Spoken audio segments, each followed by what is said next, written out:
Hey, what's going on, guys? Welcome back to my YouTube channel. Oh, oops. And yeah, you are right. Let me change that real quick.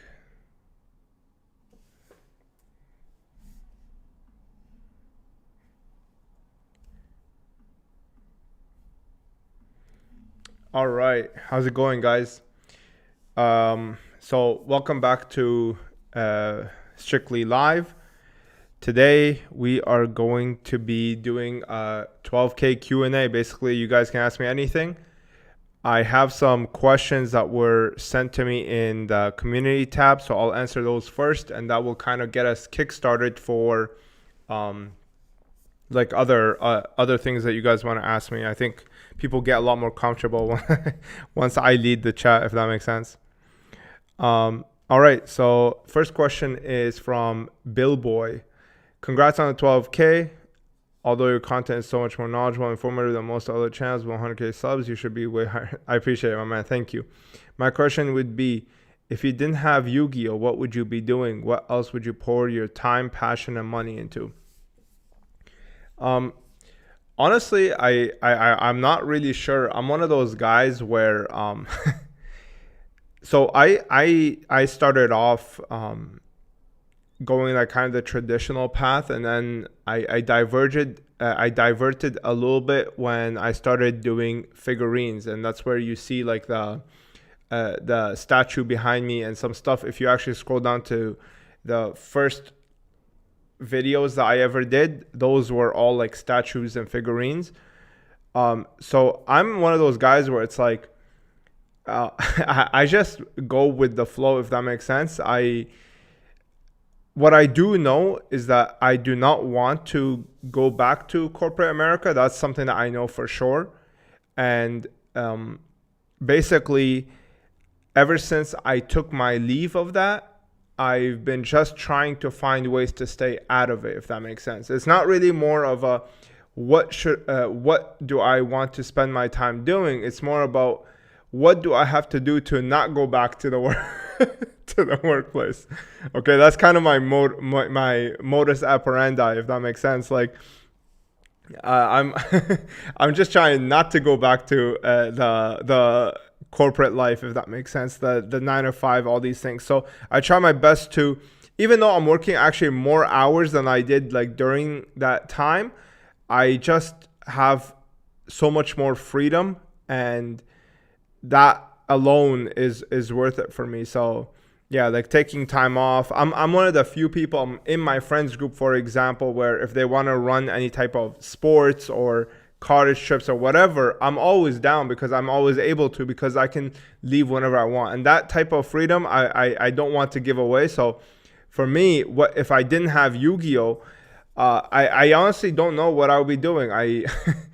Yu-Gi-Oh kind of fell into my lap, just like how statues did. And then I'm one of those people, again, who is not afraid to kind of like try things, and I just throw things on the wall and see what sticks, if that makes sense. And I do that all the time. I did it with the booster box protectors. I'm doing it with the binders. I'm gonna try and keep. I'm making. I want to build an app. I have an idea for a really nice app that I think people would check very often. I just shared it on my Patreon. Actually, I was just doing a live on my Patreon like literally an hour ago, and I was telling them about it. So like I'm trying to build a website. Like I have my boy, he's actually in the chat. Shout out to Collector Regrets. You guys should go check him out on Instagram. He's doing great things there, where he does the things where it makes you want to kind of turn on notifications to his page, if that makes sense. Where it's like every post is informative. There's no like dumb shit, if that makes sense. So that's kind of what he's doing, and I think guys should go check it out. Yeah, I'm working with him on the website. I do want to publish a book, a collector's guide for Yu-Gi-Oh. I think that would be pretty sick. So I have like a lot of ideas that I want to run with, and that's probably what I will be doing. In terms of like what would I do outside of Yu-Gi-Oh in general, I have no idea. Probably one of my favorite passion is philosophy. I want to do like maybe YouTube, but like a more of a philosophy channel where I discuss ideas. So that's kind of what I would be most likely doing, because that's my other passion. It's just philosophy, collectibles. I like reading, but like reading doesn't do much. If I was to do something else, maybe I would do like movie reviews. I'm really big into film, so that's kind of I think that that's probably what I would be doing. Something where I'll be sharing my ideas. I think that's what I'm really good at, because I'm one of those people where it's like I'm able to, once I want to figure something out, I don't really stop. Like I go all the way, okay? And that's kind of that takes me into so many deep rabbit holes. But when I come out incredibly more enlightened. I'm more knowledgeable of anything that I'm trying to talk about, and because of that, it does me pretty well. Like, if you guys even talk to most of the people that I talked to back in when I was doing figurines, like I knew all the factories. I've never commissioned a piece of I've never done any of this stuff, but I knew all the factories. I know how the paint works, how the sculpting works. Like this is just something that I'm really good at. I'm good at being passionate about something and then just going all the way. And this applies to everything in my life. And that's kind of like what has led me to the abilities that I have right now. So I did the same thing with Yu-Gi-Oh for the past 3 years, where I was like literally watching every single video, looking up every article. I was going back to like 2008 forum boards, just trying to find as much information as possible, going down as many rabbit holes as possible. So that's where I'll probably put my time. I'll probably put it into philosophy, or I would probably put it into like film reviews or TV show reviews, because I have a lot of thoughts. And even when I talk to my friends or my wife, they're like, oh yeah, I didn't pick up on that. Oh yeah, that's interesting. Stuff like that. That's kind of what I'll be doing. Hey Omar, this is from Bilingual Duelist. You guys should check out his YouTube page. Honestly, he does amazing work. He's not really asking a question. He just wants to say congrats. But I appreciate it. Thank you, Bilingual or Nico. Congrats on 12K. This is DRB Jeff. My question is, the 25th anniversary Ultimate Kaiba set is a great product, especially the 3 blue eyes. Do you think it's worth it in the long run to submit them to PSA or keep them raw, especially with all the 10s you've been given, all the 10s being given?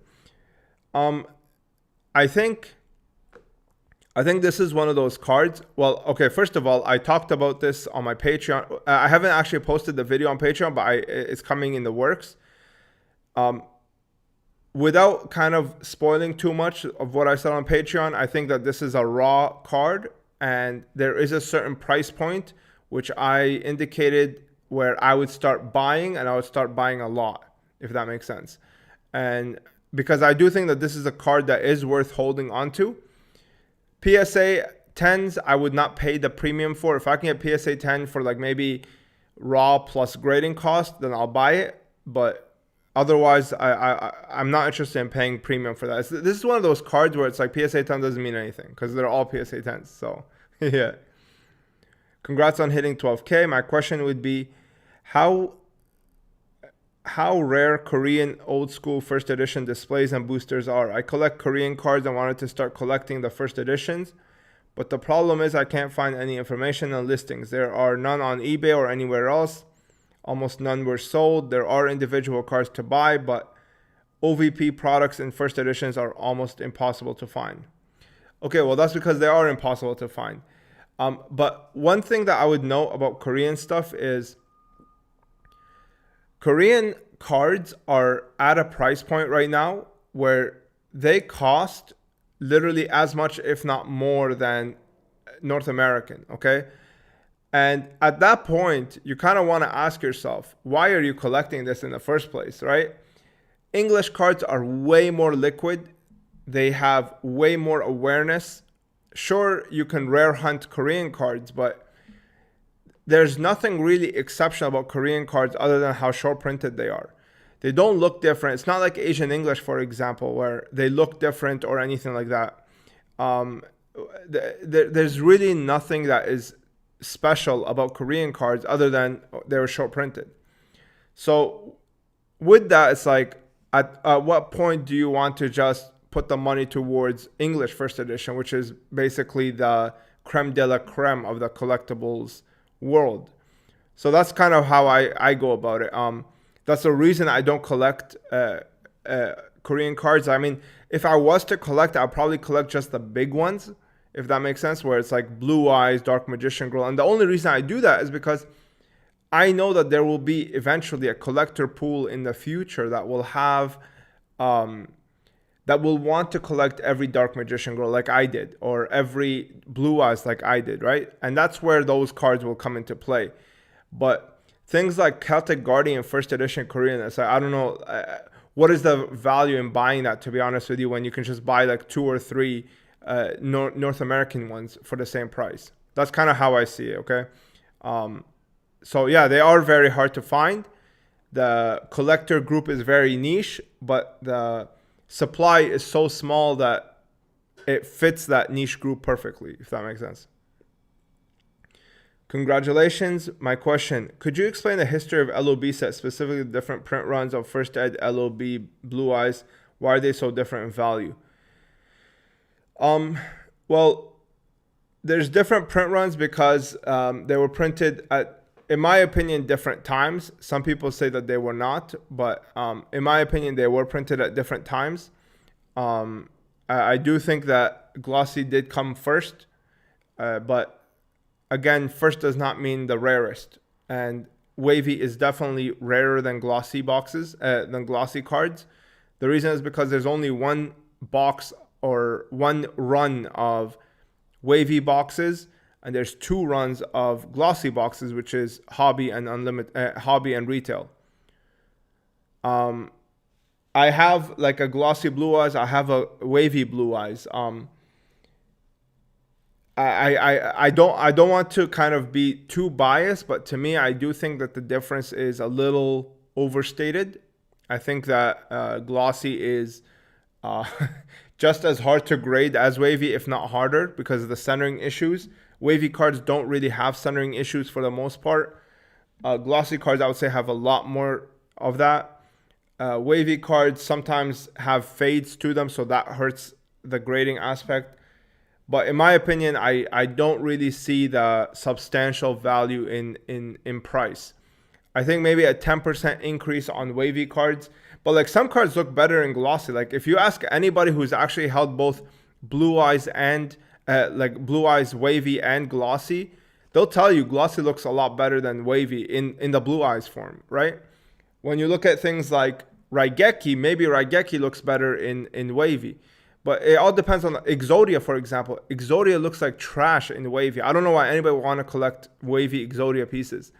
The glossy ones look incredible. So it's all dependent on the card, in my opinion. And right now, because it's in its infancy, the hobby, in my opinion, like there's a lot of this gravitation towards wavy. But I think as time goes on, these cards will be so sought after that any people will want any copy. And we saw that, right? Like the disparity between the two is actually closing as time goes on. It's not this vast majority. Like 2 years ago, people were trying to ask like 40,000 for wavy and then 20,000 for glossy. Like imagine the audacity of the market trying to run some bullshit like that, right? Like I could have 2 PSA 10 glossy Blue Eyes and for 1 wavy. Yeah, like the day that the day that kind of marketing will work on me, bro. So yeah, that's my opinion. There's 2 different print runs. I might make a video specifically on that, but for the most part, I don't really subscribe to it too much. I do think that there should be a premium on Wavy, but maybe like 5-10%. I don't think it should be like anything insane. So yeah. No question, but thanks for making content. Thank you, Camille. I appreciate you, my man. Do you think that the TCG bubble will burst? Reason asked, the comic book industry is taking a decline. I've stopped investing in comic books due to movies and politics having a direct impact on the value of books. It's slowly declining. Do you think the same will happen in the card industry, or will cards continue to go up in value? Keep up the good work. Definitely my favorite channel when it comes to Yu-Gi-Oh! Thanks, Ricardo. I appreciate you, my man. Thank you so much. So I think for Yu-Gi-Oh! It is not as investor dense as things like Pokemon, Magic, and other sports cards, especially sports cards. Sports cards, in my opinion, is the ultimate hyper bubble. Okay, that one is like, that one has so little organic interest. That one is like literally just gambling. Like you're just buying a card hoping that the guy's gonna pop off and do well. When it comes to like what's it called? When it comes to things like the Yu-Gi-Oh, I honestly don't think it's as investor heavy as people like to say. I think there's a lot more collectors than there are investors. I think in the PSA side, yeah, there is a lot of investors there, but in terms of binder cards, man, like I don't know. I just think the Yu-Gi-Oh collectors, they're not as prone to hype, and that's why the PSA thing doesn't really work on them as much as like things like Pokemon and Magic the Gathering. Well, Magic the Gathering is a little bit different. That's its own territory. But for Pokemon, for example, like the label aspect, it falls, it tricks a lot more Pokemon collectors than it does Yu-Gi-Oh collectors. Yu-Gi-Oh collectors, they don't care as much about the PSA label as much as like Pokemon collectors do. You'll still see some people that are like, oh, I'm only a slab collector, or I love collecting slabs, but that is very small compared to people who just post raw cards. Like how many Yu-Gi-Oh Instagram pages, okay, literally is just people holding raw cards and taking photos of them. Compare that to Pokemon. Pokemon is majority slabs or sealed boxes, right? At least from my experience. I might be wrong, but that's my experience. It's very different, okay? And the number of people who post just slabs is like very, very minimal. Like you're not gonna see a lot. The only people who collect slabs are like the hypebeasts. They're in it right now. They'll be gone in a couple of years. But Yu-Gi-Oh collectors mostly collect Yu-Gi-Oh raw cards, and they're interested in the Yu-Gi-Oh brand. So that's kind of my findings, at least. Okay. So yeah, I don't think it will affect Yu-Gi-Oh as hard. It will affect Yu-Gi-Oh, of course, but it will not be to the same level as it will not be to the same level as things like Pokemon or what's it called? Or what is that thing called? The sports. Sports is gonna get crushed, in my opinion. Question is, can I ask more than one question? Yes, you can. On the real, how did you accumulate 2 million Yu-Gi-Oh products? Well, that was 2 million in 2020. Now it's probably like 1 million. It probably lost like 50% of its value. But 2 million makes a better what's it called? Makes a better thingy title for the page. But yeah, it's definitely lost like 50% of its value by now. I don't really care.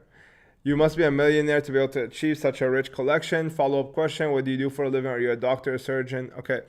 I know you guys look at my collection and you guys are like, oh wow, like he has so much Yu-Gi-Oh cards, he must be rich. You have to understand, it's like doing this, okay? If I was to give you an allegory, it's like going to a pharmacy, okay, and seeing this pharmacist have so many meds, okay? It's like, whoa, you're so rich, you have all this medicine, okay? It's not like that. I have a business, right? Like I buy and sell things in order to sustain my living, right? So my $2 million collection is a $2 million business, if that makes sense. Like I worked I grew the business to what's it called, to that amount. It was not like I bought $2 million worth of stuff. I'm not that rich, right? And so yeah, you have to think of it like that. Like my business is like a 2 million, which is very small, by the way, if you think about it. Like now it's like $1 million. But like when you think of $1 million business, it's very, very small. Okay. The way, let me explain it to you like this. When you buy a business, okay, what you want is to have enough profit to make back the business cost in 5 years. So like, for example, if I'm buying a $3 million gas station, all right, I would want to earn around $600,000 in profit every year for 5 years in order to pay it off. That's like the average mark. Like if you're finding a really good deal, you can make your money back within 1 or 2 years, okay?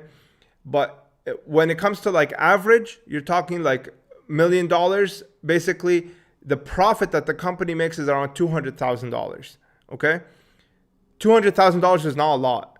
It might seem like a lot to you guys because you guys are still young, but if you compare it to any other like real business, okay, $1 million in sales is nothing. Okay, so that's kind of, you have to put it into perspective. You might look at the collection and think like, oh, this is a lot, but it's not. It's like looking at a pharmacy, I'm sure is like $4, $5, $6 million, right? Because the meds in there are probably worth a lot more than the Yu-Gi-Oh cards.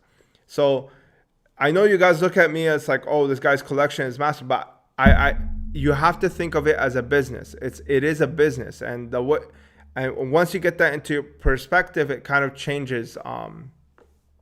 It kind of changes how you look at it, right? Like, so yeah, my actual collection, the stuff that I would not sell, is not actually like $2 million. It's actually more like 100 grand, okay? Maybe like 200 grand. And then the rest of it is just inventory for my business, okay? It's inventory for me to buy and sell in order to feed my family, okay?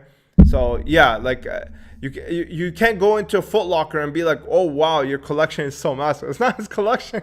I'm sure he has like 4 or 5 Jordans in the back, but the shop is not his collection, right? That's how you have to see it, okay? Hopefully that kind of changes things. And what do I do for a living? I buy and sell Yu-Gi-Oh cards. And actually collectibles in general, like video games and all that stuff. If you had to delete one pack / set / whatever item from existence out of the franchise, what would it be? Interesting question. What would I get rid of?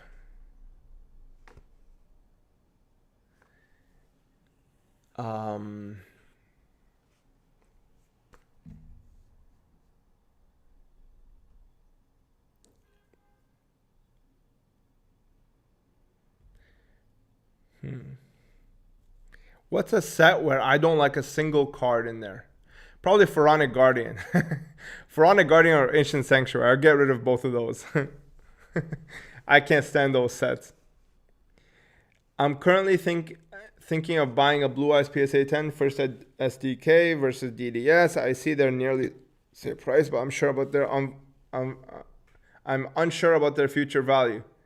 All right, I'm unsure too, man, because I don't have a crystal ball. Congrats, well-deserved. Hope many more people find you. My question would be, if you could make a video about the Victory Dragon Raging Battle Special Edition print. It's so mysterious for me. Keep making these awesome videos.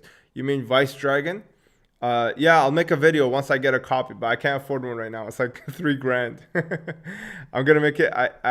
It has to drop in price before I can get it. All right. Those are all the questions in the community tab. Let me see if there's any other questions from the live from yesterday. Stuff like that.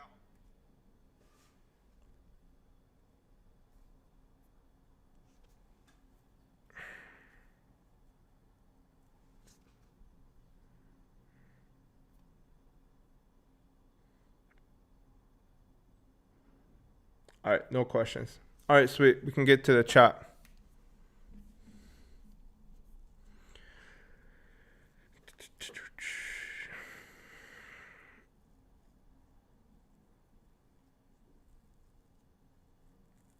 When did you start collecting? Do you have any deals you made back then that are absolutely crazy looking back at its current day prices? Um, yeah, the one that really kind of opened the floodgates for me was me finding this lady that had a storage place.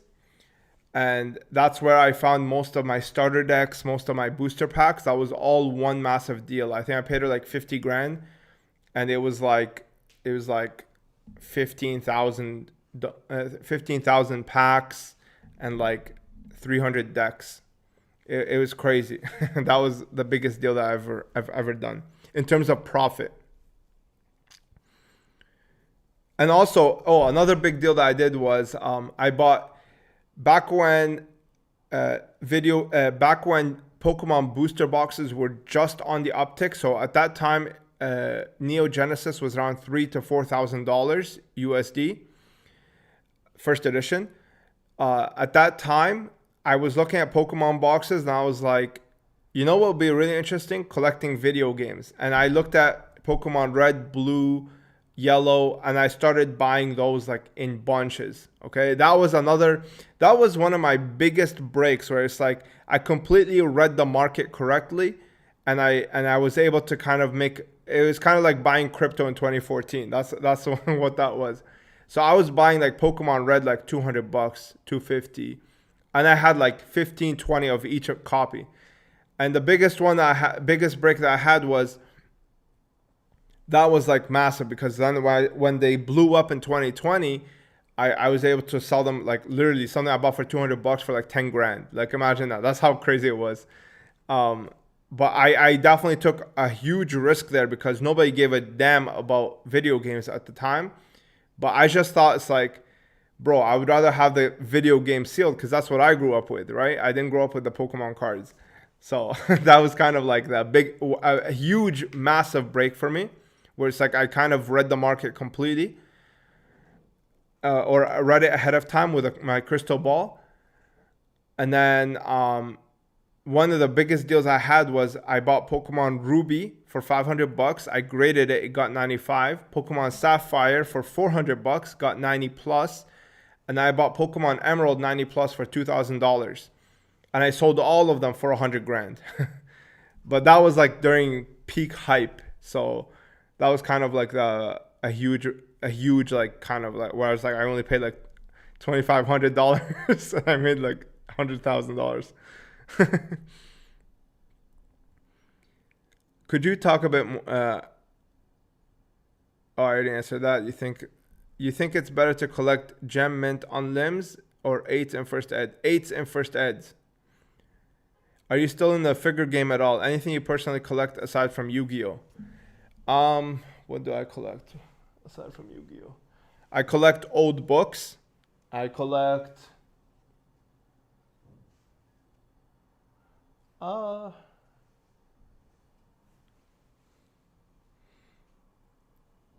I collect art books as well, like from my favorite animes or favorite TV shows or films.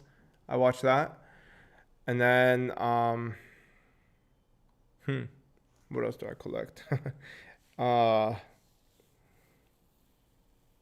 mean, I have I still have some statues like the Flash that you guys see in my videos, but that's pretty much it. I don't really. I'm a lot more focused now on trying to scale my business, because I'm at a point right now where I can't scale because my business is literally just my mind, right? Like being able to see something and figuring out if it's undervalued or not.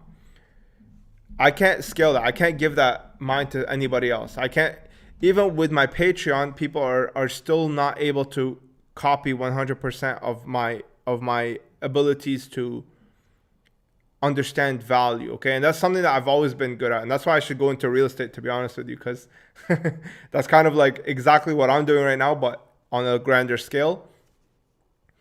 But aside from that, like I've been just working on scaling the business, finding a way to scale. And that means I have to sell some things that are, you don't need my mind for it, if that makes sense. I appreciate Brother Collector Regrets. Yeah, he just plugged his Instagram. Go check him out, guys. Like he does great work. Speaking of your protectors, is your tin protectors all same size regardless of DM, GX, or 5Ds tins? It's the same size for 5Ds, GX, and 2002, 2003. It doesn't fit 2004 and doesn't fit 2005, but it fits all the other ones. Collector guide would be amazing. Yeah, like I think I just don't know a publisher, but I think I can make such a nasty book, to be honest with you. Like the aesthetic would be so clean, so clean. I think people would eat that shit up because I love these things. Like I have a collector book for like Rolexes, for example. I think people would love that.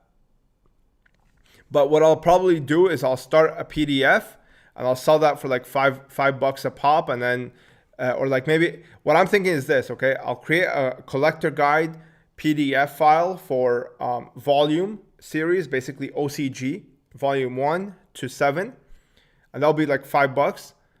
And then another one for dual monsters, and then another one for GX, and then basically the whole collection will be like $50, but you'll basically get all the information I have on all these sets put together. I'll put one on like prize cards and all that. I think people, it's number one, it's easy to scale, right? Because I'm able to sell, once I dump like the massive amount of hours into that book, into those PDF files, after that, I can kind of step back and just automate the thing, right? It's not like right now where I'm constantly on the thing. I'm constantly, I have to constantly be in touch with the thing.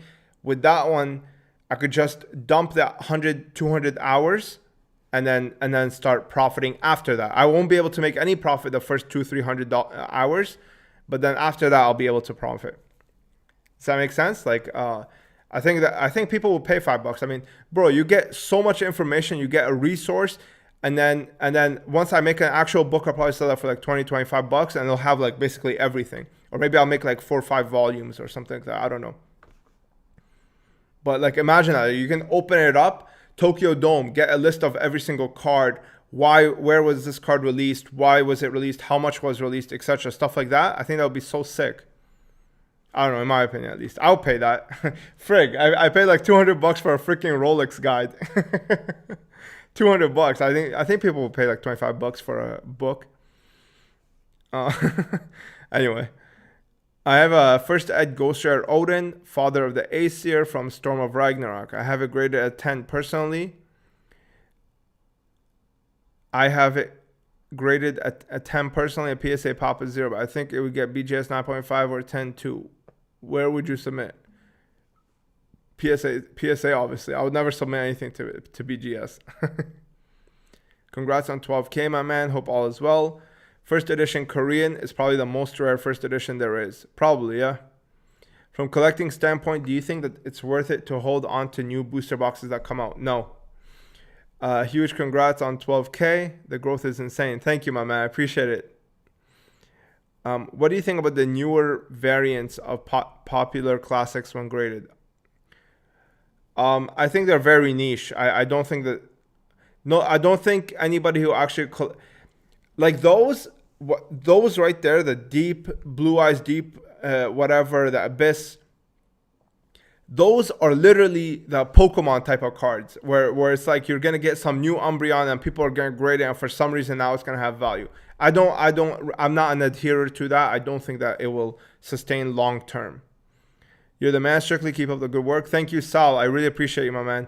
I've seen you quite a bit in the chat. Thank you so much. How many sealed first ed LOB boxes do you think there still are? Maybe like 500?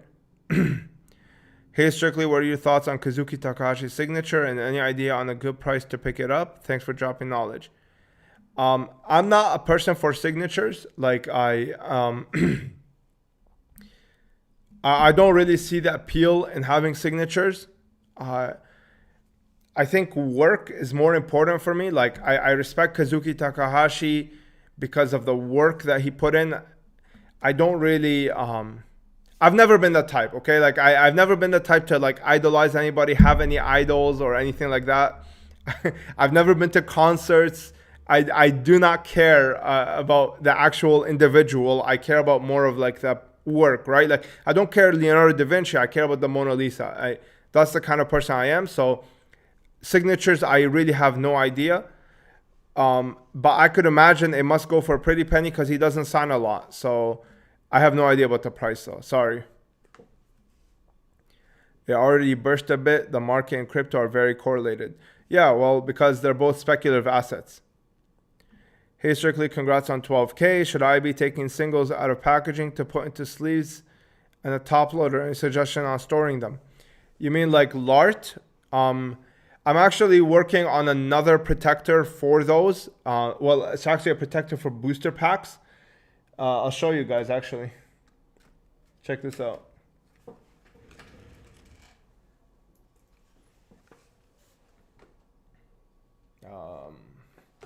1 second. Check this out. So it's a top loader, and then it fits the thing perfectly. And then you just put it in a team bag, and then you seal it up, and then it protects these things. I think the market really needs something like this. It really needs something like this because right now these top loaders are not it. So I think that these this is what I'm making right now.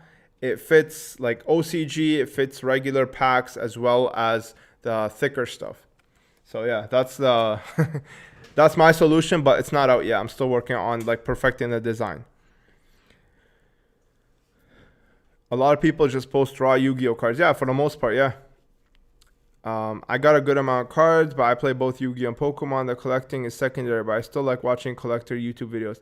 Hey, I appreciate it, Abe. Thank you so much for your support, man. More to come. Well-deserved G. Hey, my man Milano. I appreciate you, my guy. Thank you so much for tuning in. Whoa, I'm not young. I'm just broke. Fair enough. Good evening. I come from France. Keep it up. I love your videos. Thanks, Rindal. I appreciate you, my man. What was the hardest Yu-Gi-Oh?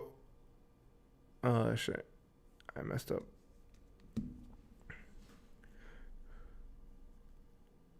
What was the hardest Yu-Gi-Oh item or card for you to let go of?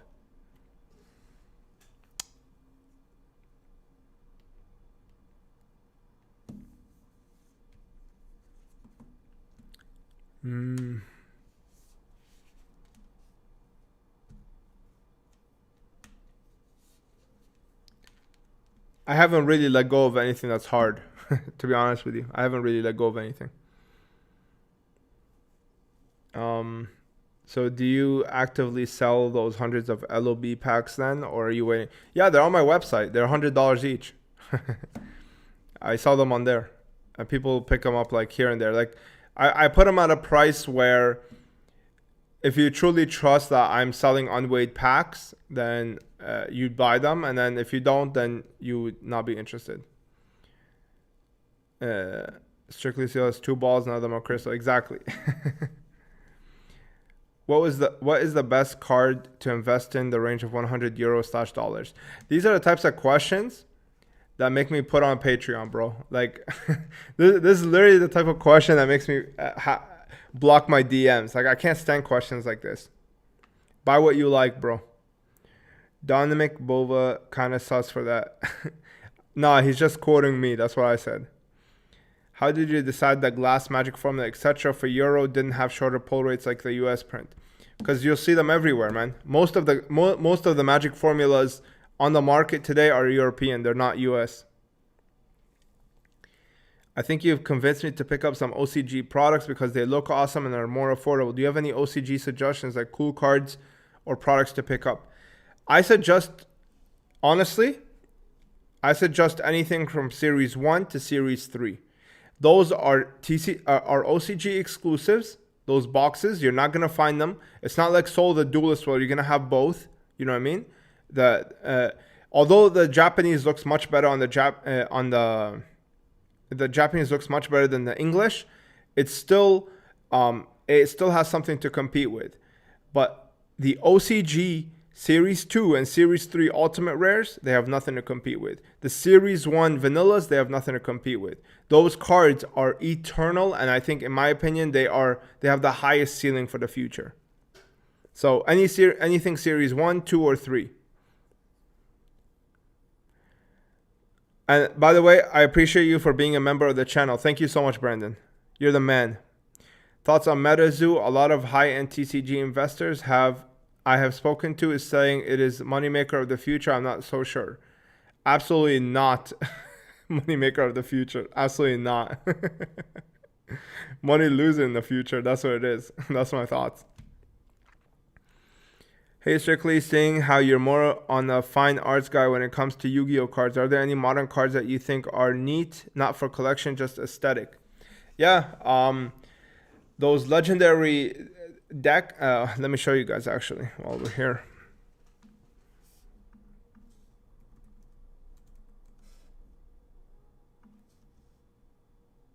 I think it's this.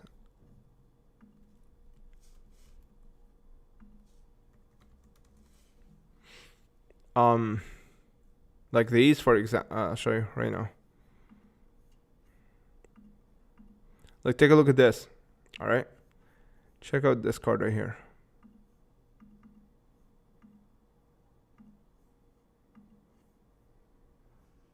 Oops.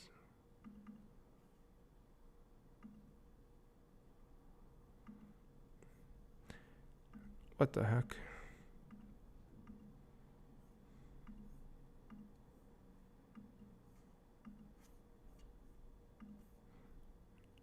Oh, right there, it worked for some reason now.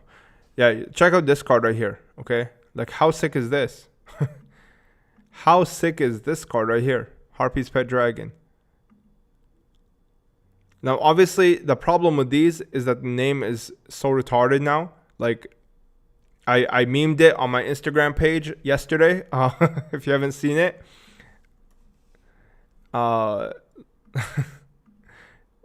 This right here, check this out. And the caption is, when you have to reach your essay's minimum word count, armed dragon, the armored dragon. Like, what? Like, what is this? What are they even doing? They're not even trying anymore. But I think that the artwork is fantastic on this. Like, this is absolutely gorgeous. And it's secret rare. Just beautiful, man. I think that I own one of these for my own binder collection. Am I gonna grade this shit? Absolutely not. It's trash. But in terms of artwork, I think it's great. Sorry. Okay. What collectibles of today do you see being big in 20 years? Funko Pops, Minecraft. I'm not sure, man. I'm so not in tune with today. I'm more in tune of the past and the future. I don't really look at today in terms of investments. I really don't know. I don't even know what's even out right now, to be honest with you. I think Nintendo Switch special edition consoles will be nice for the future. I've been picking up some of those. Like those special edition Pokemon games. Those are the only things that I can see like really holding value and are not hype. But that's because they're riding on like real innovation. That's like the Switch, for example, and stuff like that. Maybe like if Apple releases a new iRing or I don't know, a new Apple Watch, like the first Apple Watch, if you have that sealed, that would be a great collectible. Any iPhone, I always buy one sealed one. I just throw in my collection because I think that they're great. Yeah, that's it. Those are my thoughts on that. Were there times where it was hard for you to get inventory? I would imagine a lot of people come to you now to sell your products. No, the reason is because I am very honest with myself. So when I first started, I started in 2016. So it was very easy to find product. I mean, it was everywhere. You have to understand, people didn't give a damn about this stuff. It's not like today. So I was able to find products all the time. The problem is getting money for it because I didn't have money. So I would have to be able to buy and sell until I can afford enough, and I would just set something back in my collection. Now, but at that time, I also knew that there would be some point where these things will be of value and I will not be able to replace them easily.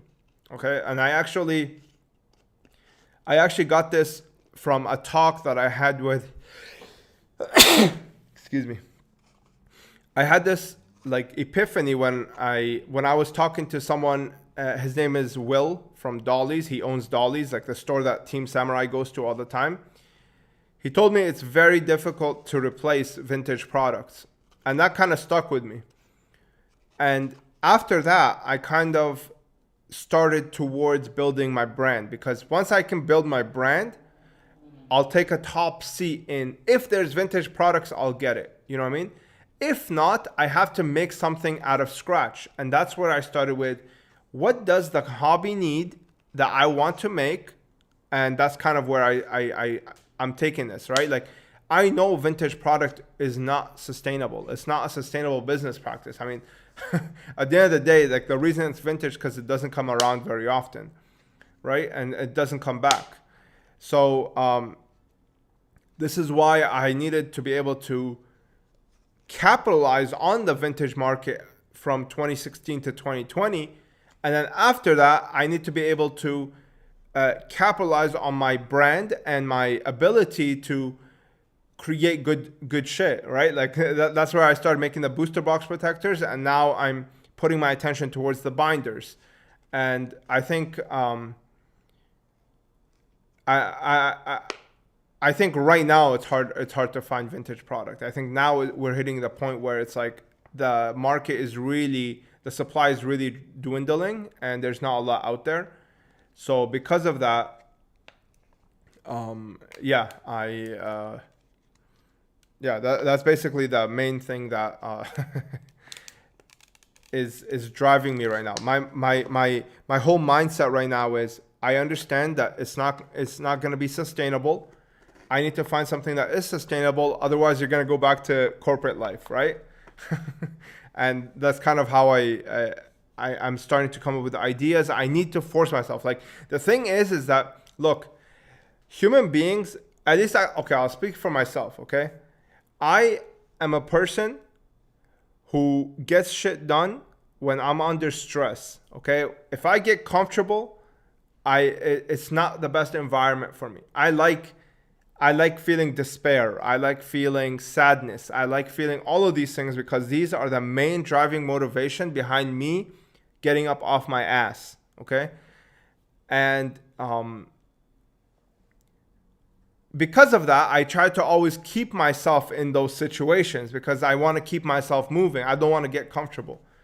And basically, that's kind of like my whole mentality. That's where I get my drive to always try to come up with new shit. And you know, maybe one day my ideas will run out and I'll be stuck going back to the workplace. But I will not allow myself to do that, and as long as I can. And I'm gonna keep trying to come up with new stuff so that I can keep monetizing my mind and my abilities, and hopefully, like, I'll be able to make enough one day that I won't have to. I can stop and then I can just relax, right?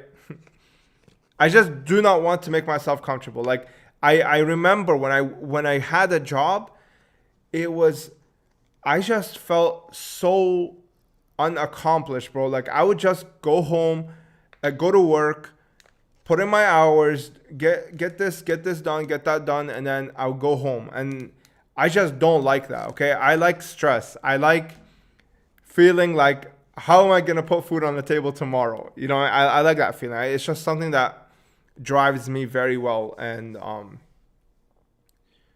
it's how I can accomplish the most of my abilities. It's how I can maximize my potential. That's how I feel. Like, I have to put myself under stressful situations. It feels good. That's what it is. Like, it's just, when you get used to it, when you get used to constantly putting yourself under that stress. And I'm not saying like stress isn't like, you know, I'm crying and stuff. I'm just saying, like, you know, you keep it in the back of your mind, right? Like, you keep it like, hey, you don't want to be comfortable. You don't want somebody else paying your paycheck. You want to pay it yourself. You know what I mean? That's when you have that, it just changes the way that you kind of live your life. And that was the biggest change that I had. Like, in 2016, that's when I like really shifted my mindset, and I had to change, because I was kind of like the type where it's like, I would just go to work, come back home, waste my time, like do nothing, or watch TV, play video games, do nothing, and then start the next day. I don't like that. I had to break the cycle.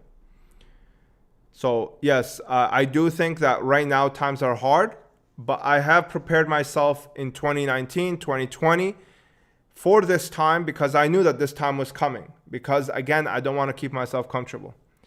Most people that made the wealth that they did in 2020, like the crypto guys, all these other like dudes that made their money because of the wealth transfer that happened in 2020, most of them are just sitting and reaping the rewards right now. But for me, I know that's not gonna last. For them, they're trying to push it later.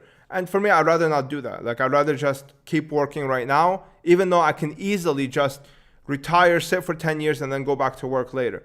But that's not kind of how I want to live. You know what I mean?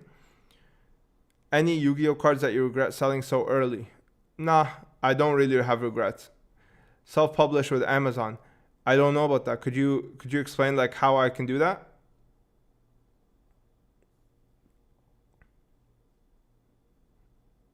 Do NFTs have a place in the TCG grading market? I think NFTs have, I do think that there will be a place for them. However, it's not right now. I think that it's just a little too early right now. I think people are not as versed in the meta world, if that makes sense, in the digital world, and that's what's holding the NFTs thing back. People think it's just like a waste of, it's just like fake collectibles, and it is. I think Bored Apes, I think all those cards, all those like collectibles are trash, but I do think that the technology has merit. Like for example, if I can NFT my collection, right, and where it's like, I don't know, let's just say the NFT is a GIF of my card like just spinning, right, highlighting the card, and I can showcase that on like a museum platform, like in the digital world, where it's like you can just go in there, look to the right, you see like my Blue Eyes White Dragon hovering as an NFT, or like Dark Magician Girl hovering and spinning, and I could just take a look at it. I think that would be pretty badass. I think that would be pretty sick. I would mint all my cards and have it displayed digitally so that anybody can see it. You don't have to come to my place, right? However, at the same time, I don't want to make it just digital. Like, the reason NFT, in my opinion, can work is because it leeches off of the physical and it brings something to the digital, right? The problem with NFTs right now is that it's just digital. Bored Ape means nothing once it leaves the internet. You understand? And at least for me, I need the physical. I just can't do just digital. Okay, it's not something that I'm comfortable with. Maybe the next generation will be, but just in my opinion, the NFT has to be like, it has to work symbiotically with the digital, with the physical, right? So that's kind of how I see the NFT market having a place in the TCG world. Favorite underappreciated card?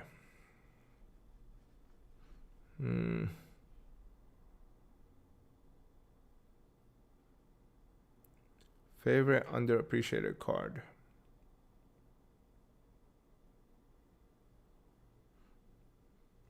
Ill Blood from Tactical Evolution, I guess. Thank you for answering my question. Keep it up. Thank you, Cedric. Appreciate you tuning in. Did you follow Heritage Auctions today? Yeah, I just spent like 10 grand. I bought like 3 boxes. I bought the European Cybernetic Revolution box.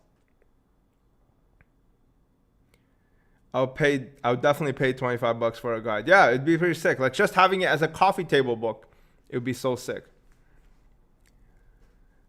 I saw your IG story about looking for the OCG alties. Could you do a video on them sometime? So I did one on Patreon. I might do one for YouTube, but it's going to be like maybe in the next year or so, because I don't have copies. And if I'm putting it on YouTube, I want to have copies to show physically. So I don't have them yet. And that's why, like on Patreon, I do videos where it's like virtual, where I just show off the cards virtually and I talk about them. But on YouTube, I want to have a physical copy, and that's why it's going to take maybe a year or so for me to collect all of them. Thoughts on very high-end auction websites like Heritage Auctions or similar? Do you think these should be the go-to marketplaces for very high-end stuff going forward? No, I think that they are trash, to be honest with you. Even though I just bought from them, what's it called? I think that they are, they're not that good. Honestly, I don't like them. I don't like the way that they, for me, look, I'm, again, this is more philosophy. I'm one of those people who wants to make their own marketplace for my own shit, okay? As soon as I started my brand, I built a website. Why? Because I don't like having to rely on these other companies, okay? I don't like having to rely on all of these other corporations to get my shit sold or get my stuff known, you know what I mean? Eventually, I will make my own website for my own web hosting to make my own videos, you know what I mean? I don't want to do just YouTube. I don't want to have to rely on YouTube. I don't want to say something like the other day, like I don't know, like maybe a couple months ago, I said something about the vaccine and I got freaking suspended for a week. Like I couldn't post. Like I don't want people telling me what to say, bro. Like don't tell me what to do. You know, don't tell me what to do. And I think these heritage auction ones, like for example, the fact that they open your box, what the hell is that? Imagine that. Like they open your box and then sell it. Like if you want to sell, for example, a Skyridge box, they have to open it. They won't accept it sealed. Imagine that. Like fuck that. What's up with the binders? Any updates? Yes, the prototypes are done. All the videos are in the members section if you want to check those out. And then once I have like the prototypes with me, I'll make a video and then I'll put them up for pre-order, and then they'll be coming in within the next maybe two months. Like they're on the ship right now. They already left.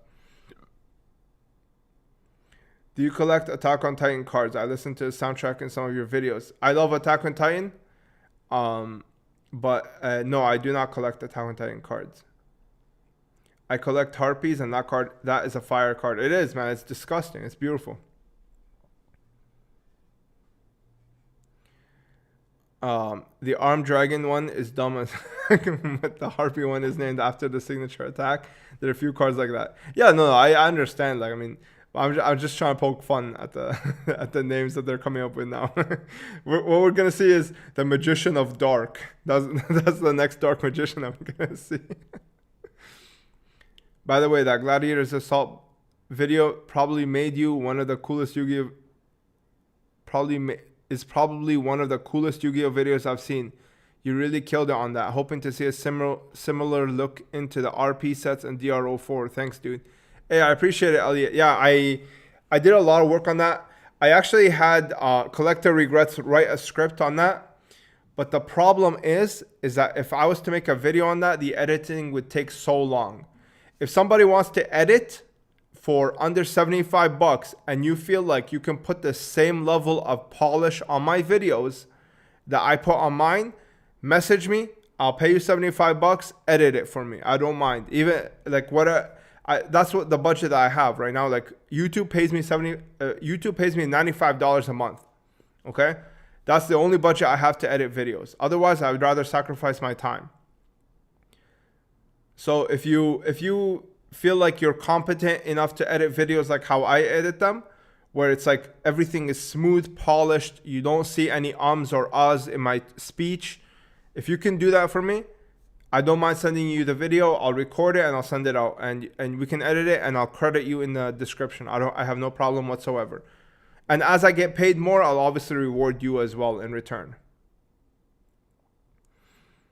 Yeah, but it is sort of unique. I can see why it popped off, but just don't want to miss out. No doubt the prices have gone crazy on the boxes. Are we talking about MetaZoo here? Thoughts on Blue Eyes SDK? Which one is your favorite and why? I like SDK, but DDS has really grown on me in the past year or so. Like I really like DDS now. How are you enjoying House of the Dragon? I love it. I really like it. It's not Game of Thrones though. It's not Game of Thrones season 1 to 4. Game of Thrones season 1 to 4 is arguably the most well-written show, just dialogue, script-wise, I have ever seen in my life. Like, Game of Thrones season 1 to 4 literally had a barrier to entry in English language, okay? Like, that's how if you don't have subtitles on in Game of Thrones, you're gonna miss things. Because the way that they talk is so, like, eloquent. Like, the eloquency of how they talk is just insane. I absolutely loved Game of Thrones season 1 to 4. It was, like, unbelievable. Yeah. Unbelievable. I don't think anything about MetaZoo is organic. It's all hypebeast. Yeah, I mean, I agree with that. And allegedly, the owner knows that too. Thoughts on 2022 Megaton old school cards? I like the DMG. I like the DMG a lot. I do wish that it was an ultra rare though, not that prismatic. That one looks really plasticky to me. I don't really like it too much, but I hope they make a Starlight version. Good morning, all. Cheers, Omar. Hey, how's it going, Slays? Do you collect artwork? I've been thinking about getting into art, but so hard to start in the low end range without knowing your stuff. Yeah, no, art I can't. I don't even have the wall space for art, bro. What was your name before Strictly Sealed again, and what was the reason for the change and the multiple changes in between? I always forget. So when I first started, I was actually Vintage Yu-Gi-Oh, believe it or not. But Vintage Yu-Gi-Oh also had like his name, but it was like underscored. So I was like, all right, gotta change this. So I changed it to Strictly Graded, and that's actually my corporation name. But as I was getting out of grading because I saw too much hype, I was like, all right, let's go back to sealed. And then I went Strictly Sealed. And after that, it's been like that. I'm probably going to stick with that because I like the way that I like it more than graded. But graded comes off the tongue easier. There's no denying that. Strictly Graded sounds a lot better than Strictly Sealed, but it is what it is. Hey SS, what's your opinion on the current Daytona prices? Do you think that they will fall further? Yes, I think that. I think most of those Daytonas will go down to like at least market price, if not below market price. It's just right now there's a lot of hype shortage, and Rolex is. In my opinion, I think that they're cutting supply for no reason. Would you invest in MTG for the 30-year celebration? No. The only thing I would buy from MTG is like maybe Alpha Lotus, but just as like kind of a flex. But I can't even afford that, so I can't even flex. Where/how do you think the new grading companies need to innovate in order to succeed in the competition? Okay, well, number one, okay, I'll show you guys something right now, okay? I'm actually going to make a YouTube video on this because this is a company that is really special in my opinion. I think this one will do really well, all right? So let me show you real quick.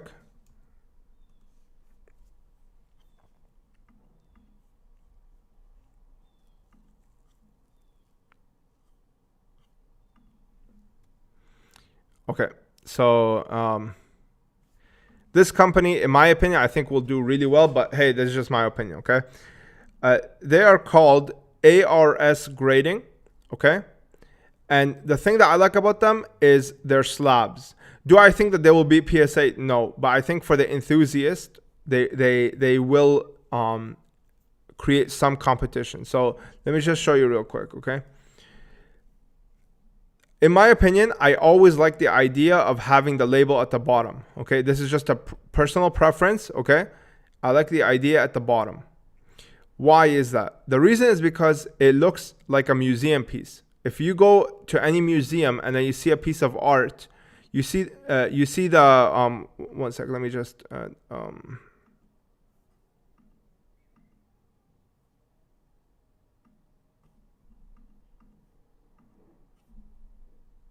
oops. Oops.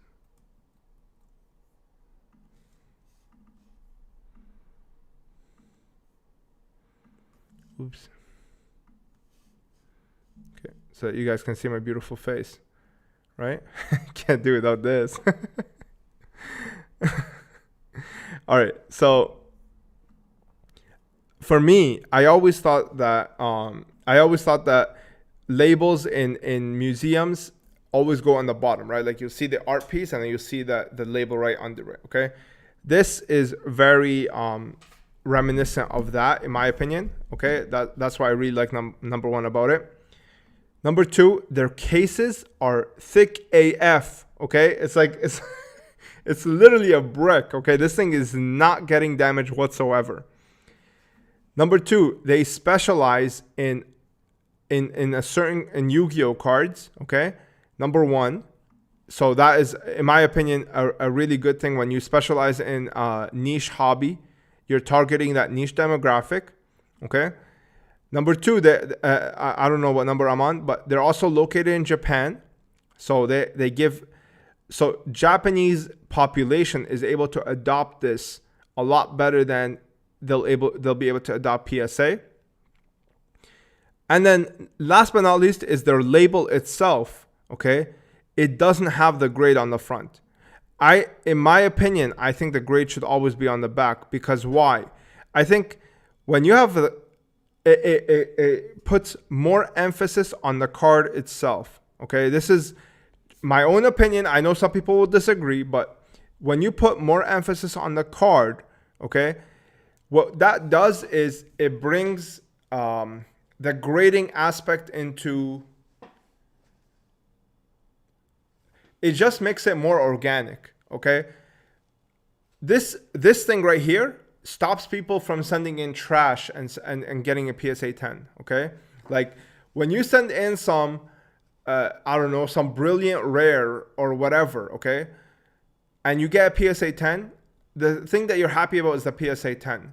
When you have this and all it has is the name of the card on the front, okay, if you have some trash brilliant rare, it's gonna be trash brilliant rare regardless. Okay, there's no flexing.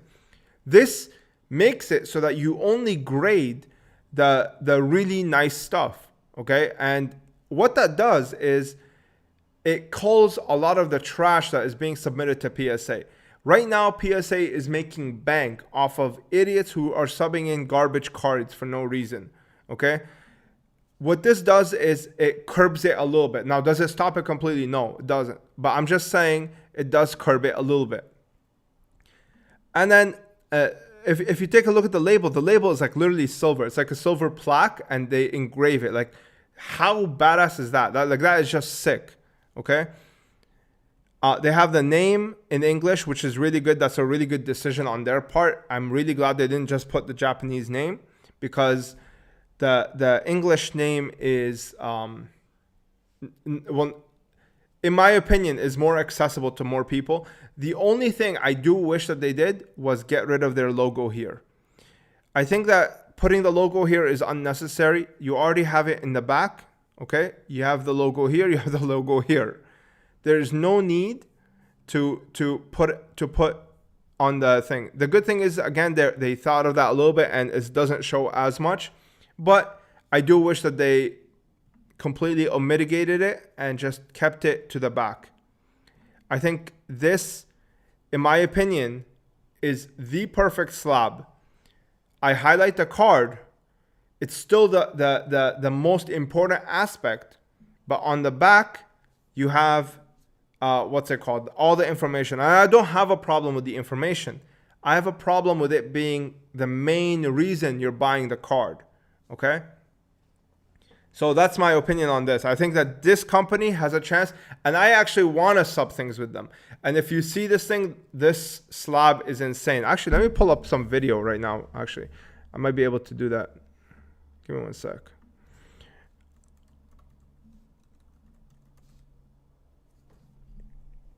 Okay, this is the only video that I could find, but okay.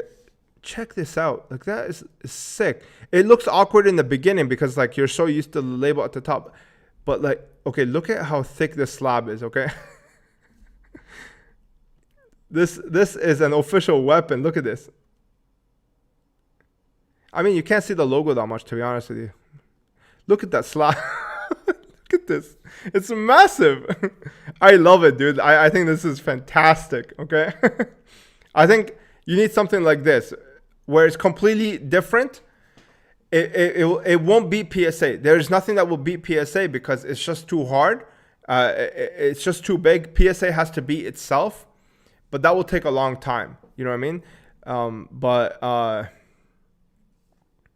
I think that, what's it called? I really love these guys, man. I think that they're doing an amazing job, and yeah.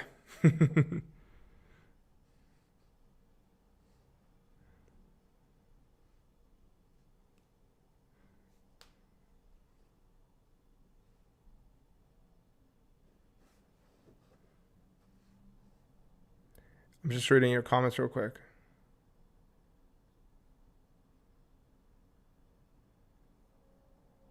Yeah, I think it's incredible. They did such an amazing job on these slabs. I do want to order one in so that just so I can compare the clarity. But this, adding in the acrylic that CGC uses, if this is the same level, I think that this, in my opinion, is like the GOAT, honestly. And I think what you can do is you can customize the label a little bit. Like they still put the information, but you can add some information there. Like it doesn't have to be like exactly what it is, and that's what it should be, to be honest with you, in my opinion at least. Okay, like this is just yeah.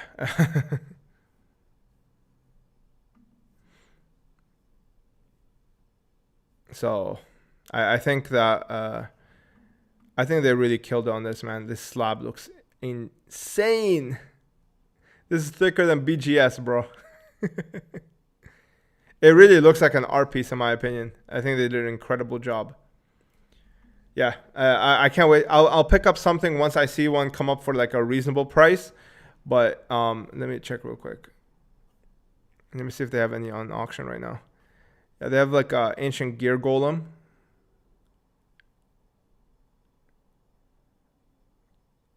Wing Karibo. I'll probably want a blue eyes. So maybe one of these, because I haven't picked one of these up yet. And I'm not sure of their grading scale. I think they have a 10 plus and a 10 or whatever. But yeah, maybe I'll pick up one of these or something if it's cheap enough.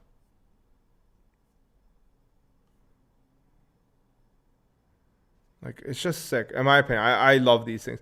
And imagine, because it's going to be alloy, the label, even the case will be like thick. Like it'll be not the case, like the weight of it will be really, really tough. I really like it. I'm a fanboy. Yeah.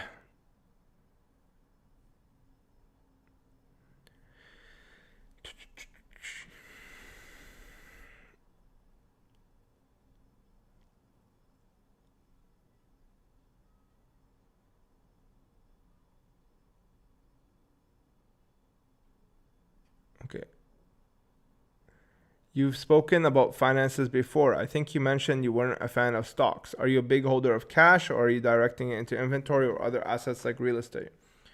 So in terms of what I'm holding right now, so we have this thing called TFSA. I think it's called the Roth IRA in what's it called? I think it's called Roth IRA in the US. So that one I filled up. But I don't really buy speculative assets. I buy, like, my TFSA is literally just all Enbridge. Okay, Enbridge is the highest dividend paying stock in Canada, and that's kind of what I use. I literally have like all my money in that one, and I just have it pay me 8%, and that's kind of what I have. I don't really like to speculate on stocks because it's very gambler like. Because I don't have control. Like like that's the only thing. Sometimes I do value investing, but very rare because I'm not as good at it. I haven't like learned to read the balance sheets as well as like other people have. But yeah, I mean, that's kind of what I do for the most part. I mean, uh, yeah, that's pretty much it. I don't really do too many stocks, but in terms of what I hold gold, okay, like physical gold. I hold cards, collectibles. I hold crypto, and I'm not rich enough for real estate. So, but I wish I did have, like, I hope to, if the other business endeavors that I want take off, I hope to be able to pick up a few properties and what's it called? I hope to do that. But no, I can't afford real estate. The reason is because I don't take loans, right? If I could take loans, I'll probably have like 100 properties. But I don't take loans. So if I want to buy something, I have to buy it cash. And what's it called? Unfortunately, I don't have like $1 million to just drop cash on a real estate. So yeah, comfortability kills creativity and instinct to survive. Exactly. Yeah. Thank you for your advice, by the way. Very insightful. Pressure, you mean? Because stress kills. Pressure, yeah, pressure. That's a better word. Pressure. I like pressure. I don't like stress. You're right. You take risks while under the gun, under the gun of stress. Exactly. Yeah. How much do you think the Russian slash Ukraine situation is affecting the collectors market? Zero. I don't think collectors give a shit. Showcase it in the metaverse. LOL. Yeah. How expensive to get a card graded? It's like $18 or $20.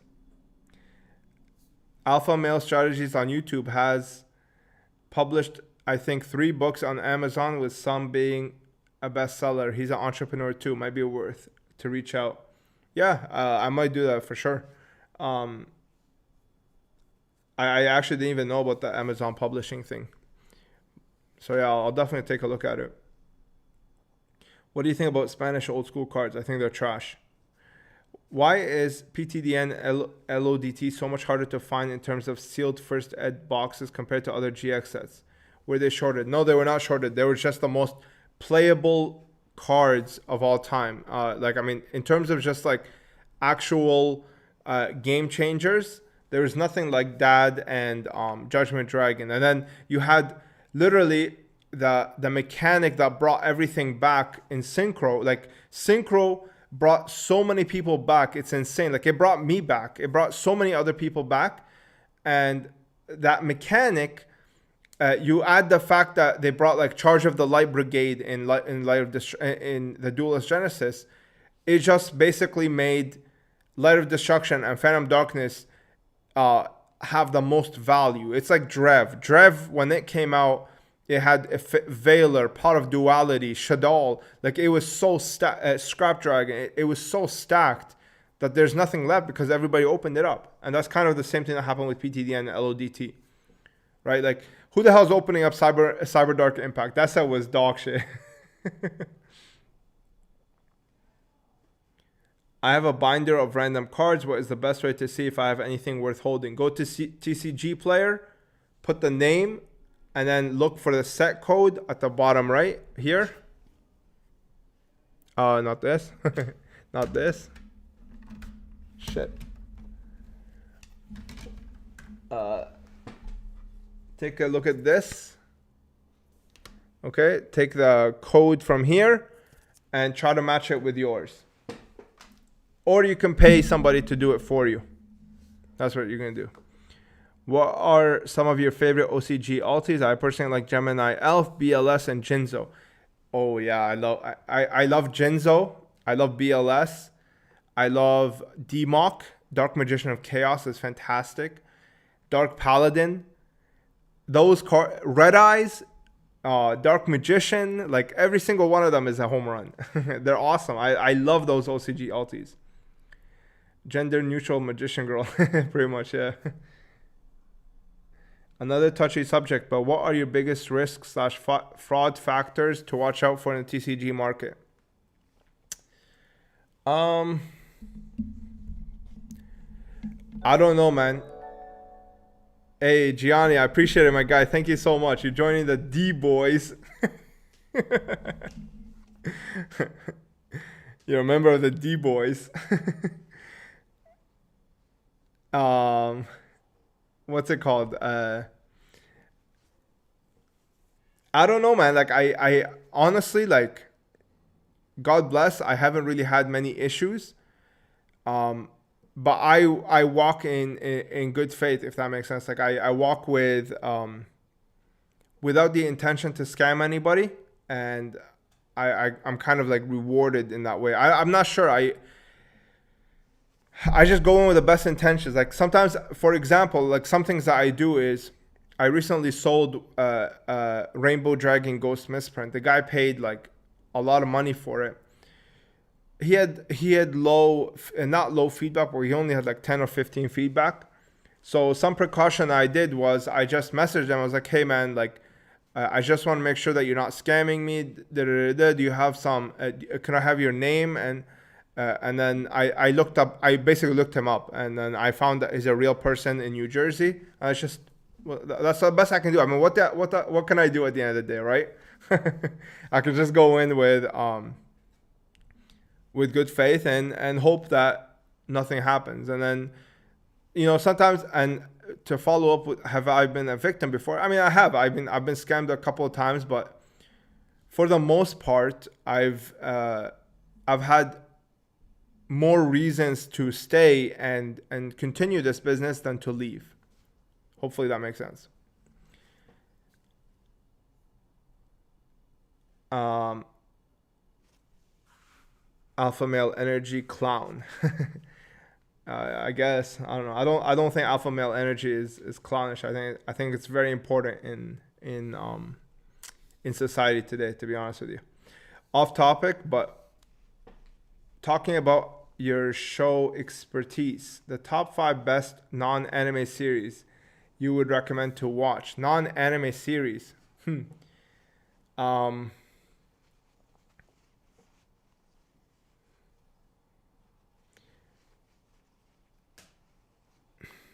Obviously, Game of Thrones. I like Breaking Bad. Breaking Bad was fantastic. Um, I don't know. Honestly, I haven't really watched too many TV shows that kind of like blew me away. You know what I mean? Uh, um, Better Call Saul.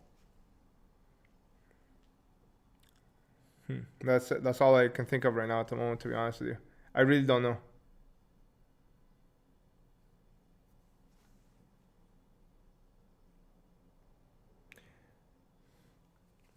That's all I can think of. To be honest, sorry, man.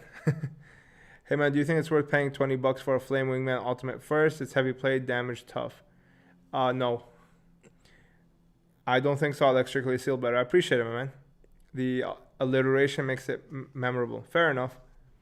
So how bad did you hate GOT ending? I kind of started not liking it like during season 7. I thought they were just trying to build like hype moments and stuff. Jesus, look at those browser tabs. Yeah, I'm always on the lookout, man. Always trying to find deals. Wow, I never thought about it being the bottom. Does look better. Smooth design for sure. Yeah, like the plaque. I love these slabs. Looks way better than any of the current ones. Yeah, it's really nice. Good ideals. What does that mean? I don't know. I don't remember what I was talking about. Is it worth investing in PSA 10 BPT cards? Depends on the price. I don't care about grading. Wait.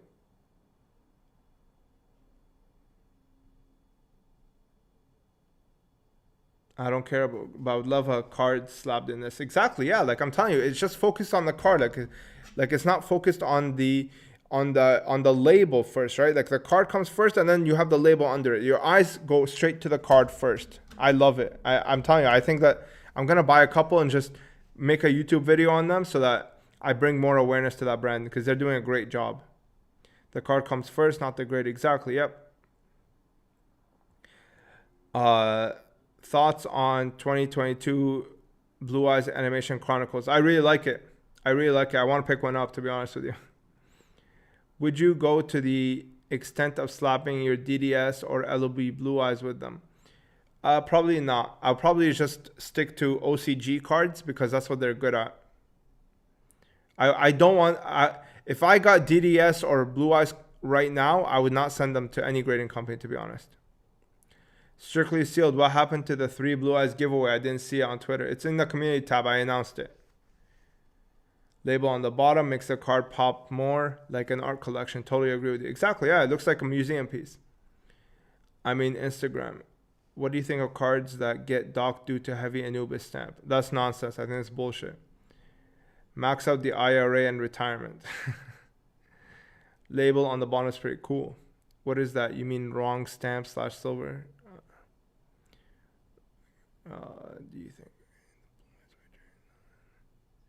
Do you think we're getting the Blue Eyes White Dragon Starlight in the new Battles of Legend? That would be pretty sick. I don't mind that. Invest in Austin, Texas. Real estate has doubled here recently. Then that means I should not be investing in it, because if it doubled, it's a bad time. But professional graders think it's damage. Yeah, I don't care what professional graders think. Do you not take loans because you are against banks, or is it to mitigate risk? It's because I'm against the banking idea. I don't like fractional reserve banking. He's not for the banks. Hey, Dean's Life, he knows me. D-boys. Thoughts on crypto beside BTC and Ether? I don't know enough to be able to comment. All I know is I understand the philosophy of BTC, and thus I invest in it. Ask for his social. I don't know what that means. When is the next Strictly Conscious? I'm working on it. It's almost done. It's almost done. It's almost done, man. Stay tuned. It's going to be a film analysis of The Wizard of Oz. That's going to be on my Strictly Conscious channel. Do you know of anybody that makes custom ringless binders? Only need 6 pages, but do not want to have rings in the binder, and everything I see is like 30 plus pages. I do not know. I'm sorry. Have you seen The Boys? I have not. Better Call Saul has amazing writing and cinematography. Exactly, yeah, that's what I like about it. It's very artistic. What do you think about Andrew Tate? What do you think about Andrew Tate getting banned from social media? He claims he got banned from random ass apps like Uber too. Well, we know for I don't know about Uber, like that's his statement, but we know for a fact that Instagram, YouTube, Twitter, and all of these other apps took him all at once, okay? So like, what are the chances that there's somebody in the back pulling some strings? Like that's the biggest lesson that we should take away from what happened to Andrew Tate, is that if all of these major corporations all of a sudden take him out all at once, they just press a button and all of them nuke him, what does that really tell you about these corporations? Do you truly believe that they are all working independently with no common goal, no agenda, nothing like that? Just makes you want to think, right?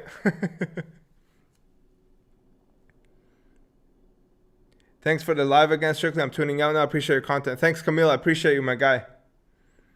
Do you think OG Print Unlimited cards have any potential in the future? No, I don't. Do you set all your binders upright or lay flat? I just set them upright. They're right here. Right there. I had an Alti OCG Jinzo slip past me yesterday on eBay. I'm kicking myself for not just buying it. Is GX anime as good as the original anime? I've never watched it. I just had 2 cards delivered and they went to the wrong address. I bought off eBay. What do you do? File a claim. Can't really do anything about it, to be honest. Should I crack 9.5 Ghost Dark Magician Girl CGC and send to PSA? I have no idea. You would love The Boys. Yeah? I'll check it out for sure. A hardback / solid pages binder for slabs would be nice. I think people already have done that. Yeah, Tate claims Uber and other apps immediately started banning him one by one after Instagram, YouTube did.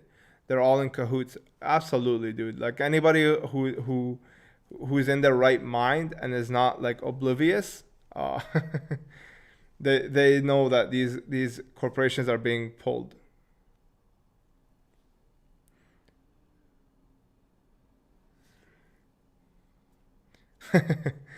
Yeah, someone asked, did you see the Heritage auctions? Yeah, I won 3 boxes from there. I just spent 10 grand.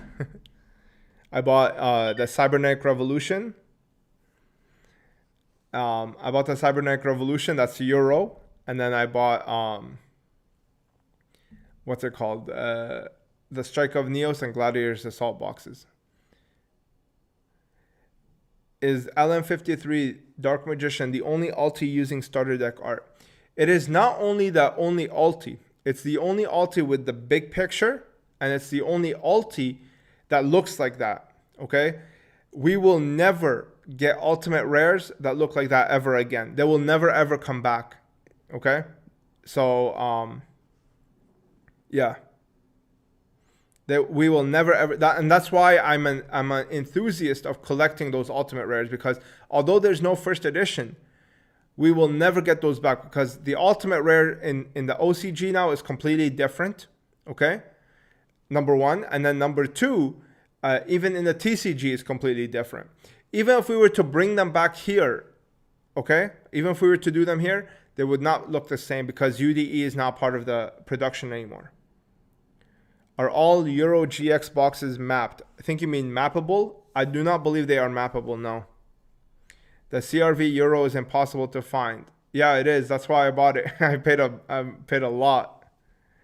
Glad the cards I bought were only $4 each. Still a bummer though. Good pickup on the CRV. Thank you, my man. I appreciate it, Big Dingus.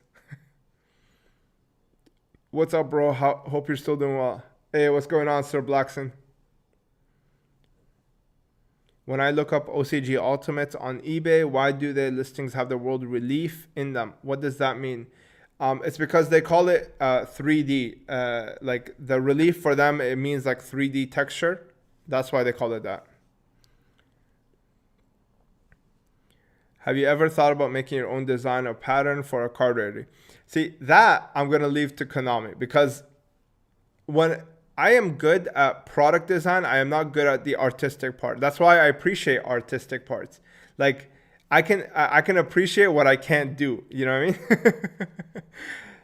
mean? I actually tried like to do like my own cards or like my own like full arts. I could never do it myself. I don't have that. I don't have that creative prowess, if that makes sense. That's something that I have to leave to them, because they are fantastic at it. I am not. Loving the content. Keep it up. Thank you, my man. How's the gym been treating you? Favorite exercise? I've been doing push-ups for the most part. So when I first started, I could do 40 to 50 in 30 minutes, if that. And now I'm at 100 push-ups in 15 minutes. I'm trying to get to 100 push-ups in one set. And then basically pump out 100 push-ups and then get up.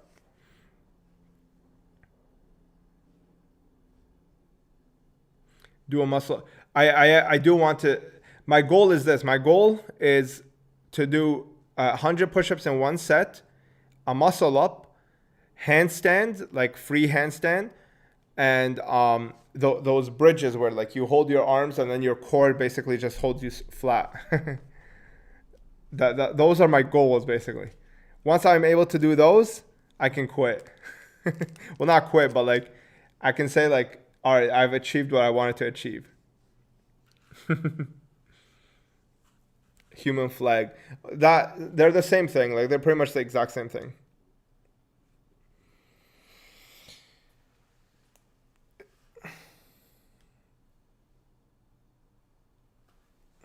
I'm interested in some case protection for my booster box. Cool, man. Check out my website, strictlysealedinc. You got any good ones? strictlysealedinc. What's your favorite OCG set?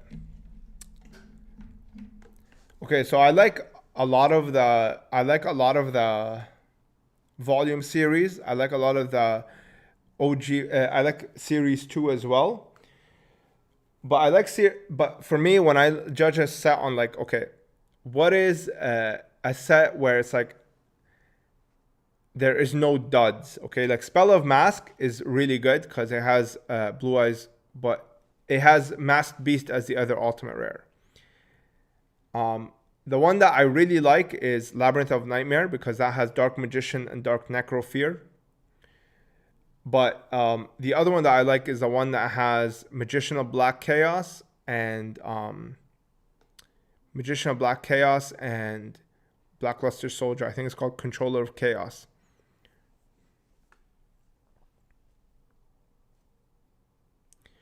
Will you offer bundle deals for people who want to buy more than one or all of the binders? Yeah, so I think what I'll do is, well, I'll probably offer this to patrons first, okay? Where it's like if you order one of each of the colors, I'll do the, what's it called? I'll do the limited edition one for cost, if that makes sense, which is like the carbon fiber one.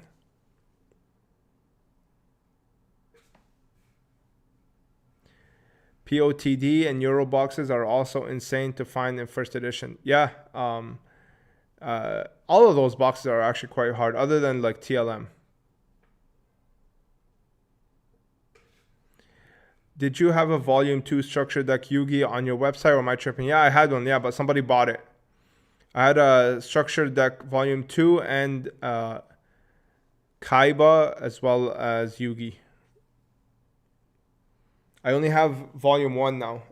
And volume 1, the Pegasus one is pretty sick because it has like those Invitation to Duelist Kingdom cards.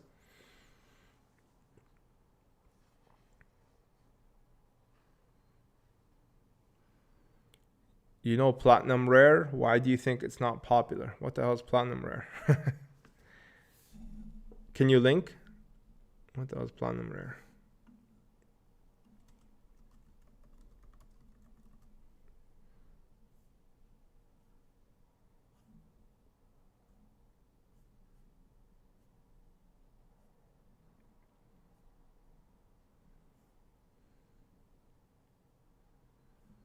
Is that the one from like the Knights Noble thing? I don't like the border being hollow, honestly. That's the main issue that I have. The problem that I have with a lot of the newer rarities is that they leave the picture, okay? Like if you take a look at this, okay?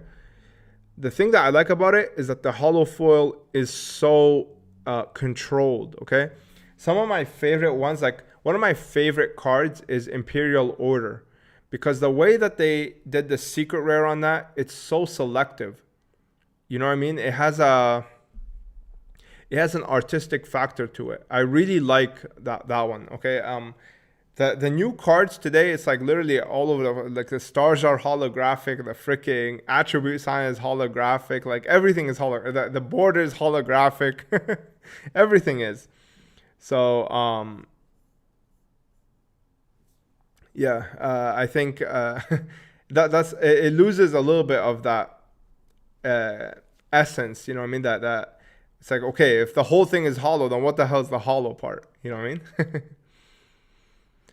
Except for that. Remember that moment you found out you could use the codes on the cards and put them into the Game Boy? It was so hyped. I don't remember that because I never really played, to be honest. How do Asian collectors / investors, the person, not the cards, philosophy different from non-Asian / investors? Well, it's not really about the demographic. It's more about the tier of collectors. I think higher end collectors are a lot more rare huntery, while lower end collectors. But I mean, what I could say is that Asian collectors, they hold things a lot more than what's it called, Western collectors. I'll say that for sure. You know how much your binders for patrons will be around?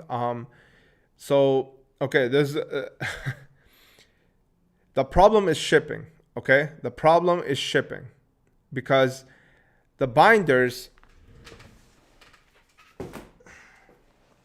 Okay, the binders are so thick, okay? Like this thing is so thick that it is freaking heavy, okay? And that is the main issue. This is gonna cost like $20 to ship. So I'm not sure what to do about that. Honestly, that's the main issue that I'm having right now. I don't know how I'm going to solve that issue, but in terms of price, I'm looking at the goal, okay? The goal I'm trying to do is around $50 for the binder, okay? The problem is that shipping is like $20. So it's going to push it to like the 70. I think what will happen is that people will be more incentivized to buy multiple ones, because one and then paying $20 or basically half the price for shipping is kind of crazy. So I think most people will just buy like 4 or 5 of them, and then the shipping will be like $35. You know what I mean? And then that will make it a little bit more feasible. But yeah, I could not find a shipping option that's cheaper than $20.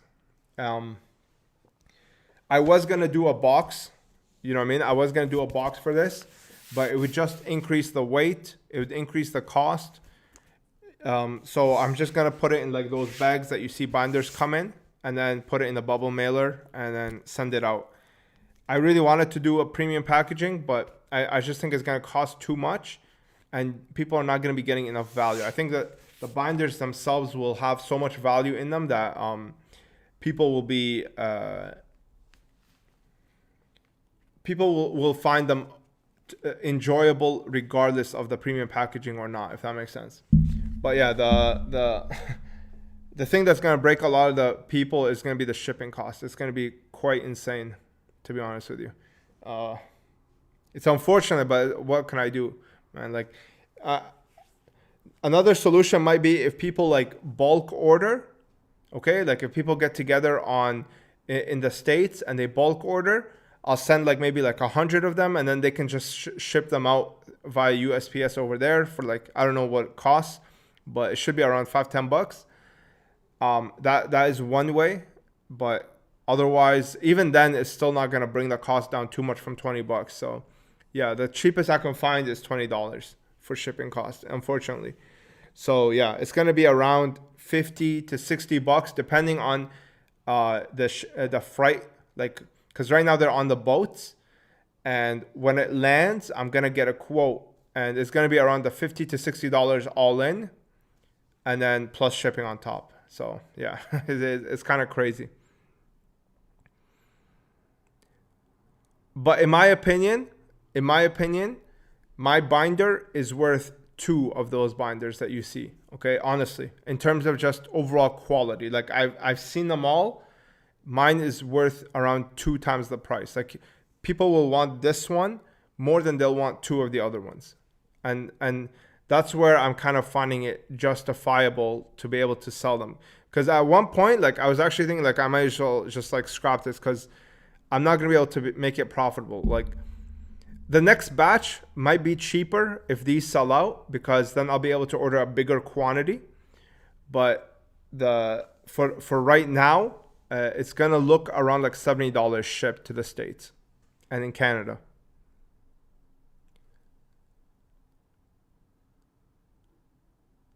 New cards are 98% trash. Exactly. Yeah. It's just like you know, when girls wear too much makeup, it's like that.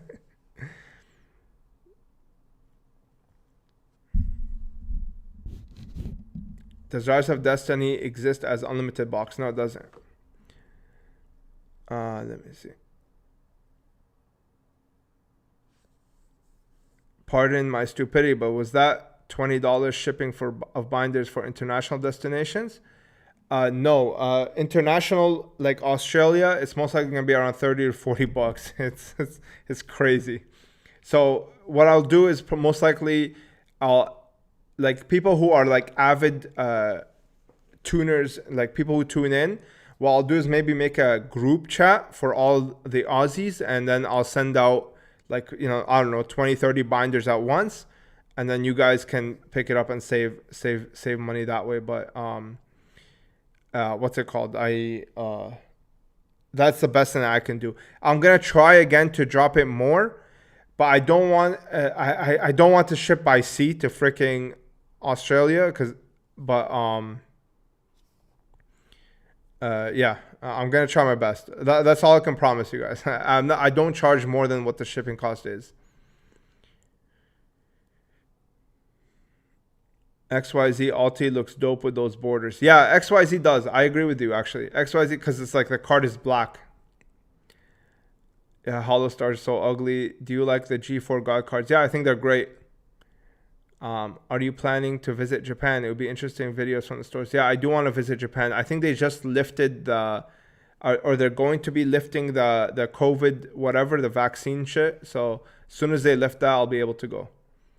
Yeah, the shipping part sucks, but $50 per binder is very fair. Yeah, so what's it called? Most likely that's what will be like. Yeah, part of my stupid. Yeah, I already answered that. Well, what will it take you to force? What will it take to force you to watch GX and 5Ds? Time, man. If you can do some of the work for me, sure, I'll do it. Are you on the upcoming next week Duna episode? I am not. No. Partner with game shops for binders. I'm gonna try and get some into 401 games if I'm able. But the problem is, look, I'll tell you something. I have to be able to make this like worth my time, right? If I send all of them to 401 games, I'm not gonna make any money. Like, what the hell am I even doing this, right? Like, I'll get my own binders and I just won't repeat the process. You know what I mean? But yeah, I think what I'll do is I'll try my best. Like, a lot of the Toronto guys will have it easy because they can just come pick it up. Yeah, maybe I'll do like a video or something where all of us can get together and I could just give you guys the binders. That would be pretty sick. Something like that. I don't know. I have no idea. I'll pay the shipping. Hey, I appreciate you, Thor. You're the man. Thank you. What's your opinion on Battles of Legend Crystal Revenge as an investment? I have no idea. I never looked into it. Now I got to snag a binder. I appreciate you, Otis. Thank you. Is there anything that Konami can do now to make cards better? Upper Deck cards were so much better. I honestly don't know. I honestly don't know what they can do. Yeah, I really don't know like how they can fix the game. I think Starlight was a good direction. I think the Starlight rares are one of the few rarities that I actually really like, where it's like overblown, but for some reason it's nice. I don't know what it is, but it just looks nice. GX watch along. Yeah, for real. A video for the Toronto guys would be sick. I already know I'm picking up a couple. Yeah, for sure. Invest more into the factories, and the cards are now literally printed with damage on them. Yeah, I mean, that for sure. Okay, if that's what you mean, yeah, they can obviously fix the quality control because right now it's dog shit, but I thought you meant like just the overall aesthetic of the cards. Yeah, if you mean that type of thing, then yes. the card quality today is garbage, like literally garbage. I can't believe, like, you know what's so funny to me? Okay, I'm making a video on misprints right now. Like, I'm working on the script right now. Okay, there's like two types of misprints. There's like the good kind of misprint, and then there's the misprint where it's like they literally botched the card. Okay, where it's like,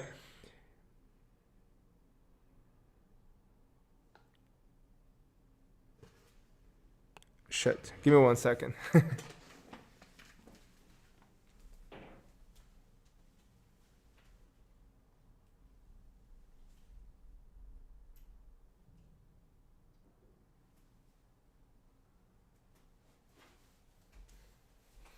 Oh, oops. Camera died again.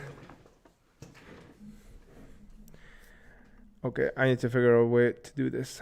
How do these guys do it on Twitch and shit? All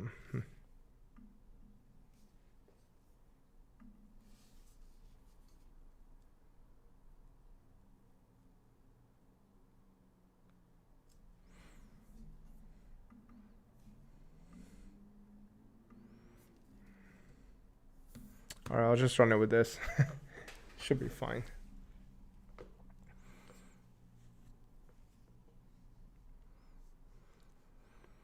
Yeah, they definitely have to fix their card quality. But yeah, anyway, back to the main thing that I was talking about. Like, people really collect damaged cards. Like, I don't understand this. like those gold rare misprints where it's like literally the whole card is like, why you even want something like that? I don't get it. I don't understand that whatsoever, and I will never collect them. How important is networking to other collectors / investors? If you regularly buy and sell, is it really that important or not really? It will only really show once you've accumulated a mass amount of network. If you have like 4 or 5 people, it's not going to matter. But if you are able to kind of get in touch with many people, create a nice brand, then yes, it will make a difference. PSV Buster Blader or OCG Alti? I think OCG Alti. There is no card in the TCG that rivals those OCG Altis. There's no card. I'm telling you guys, you can find me the best prismatic, secret, whatever you want, BLS. Nothing will come close to the OCG Alti. Those are the best cards in terms of aesthetic in the whole game. They will never be topped. And that's why I'm telling you guys, if you guys want the cheap stuff, those are them. Those are incredibly cheap. You can get PSA 10s for literally like $500. What deck do you main? I'm a Charmer main myself. I've never played Yu-Gi-Oh! Something that really bothers me is not seeing the 1996 Kazuki Takahashi at the bottom. Yeah, for real. I don't even notice that because I have never owned a real card. Like, I've never touched a modern card. So I don't even know what you're, like, I know what you're talking about, but I can't really, it doesn't resonate with because I've never held them. Thoughts on the state of total trading card market? Do you see it going up and down cyclically? Yeah, I mean, every market is like that. Yeah, the Japanese don't mess around. Yeah, for real. Those guys are crazy. I actually want to open an OCG booster box. Like, I want to open Thousand Eyes Bible. If you guys are interested in that, I'll throw it up on my website and we can open that shit up because you guys have to see the Alti. Like, I'll show you guys with my HD camera. It's gonna be like, you're gonna be like, holy, like, how is this even like a thing? It's gorgeous. It's really gorgeous.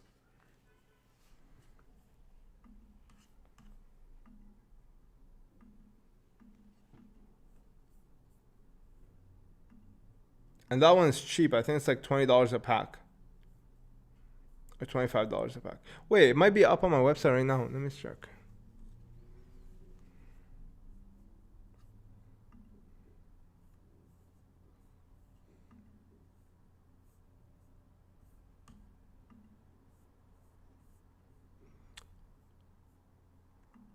Oh yeah, there. Oh, that one's there. I'll adjust the price. If you guys want it, I'll adjust the price to like $25. But yeah, anyway, I'm kind of gassed.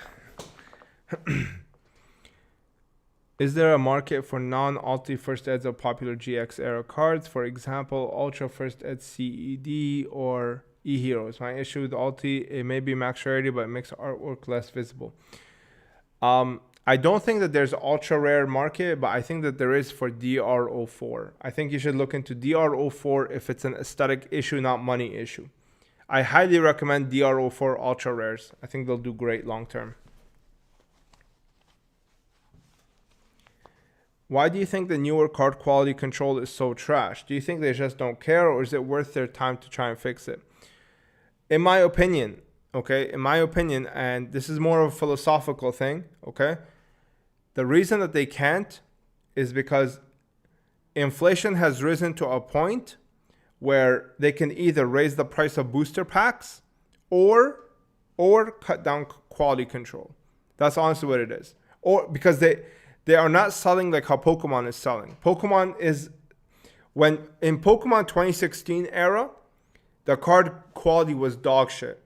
Okay, and why? It's because they have not sold. They have not sold enough. In 2020, they were able to up the price. They were able to up the the quality control because because they were able to sell so much more. You know what I mean? And when you're able to sell so much more, you have this concept called economy of scale. Okay, if you can sell more, you don't need to raise the price. All right, it's why, for example, Honda doesn't sell cars for like $100,000, because if they can make, you know, I don't know, like $2,000 on every Civic, and they sell like millions of them, It's much better than Lamborghini selling like 4 or 5 of them, and they have to make like the same amount or something enough to put food on the table. So with Yu-Gi-Oh, I don't think that they are selling enough to be able to raise the quality. They are raising the prices, but at the end of the day, I think inflation made it to a point where you can't raise it anymore. I mean, what are you going to do? Like charge $10 a pack right out of the gate? I mean, shit. Think about it. Like it's why we have.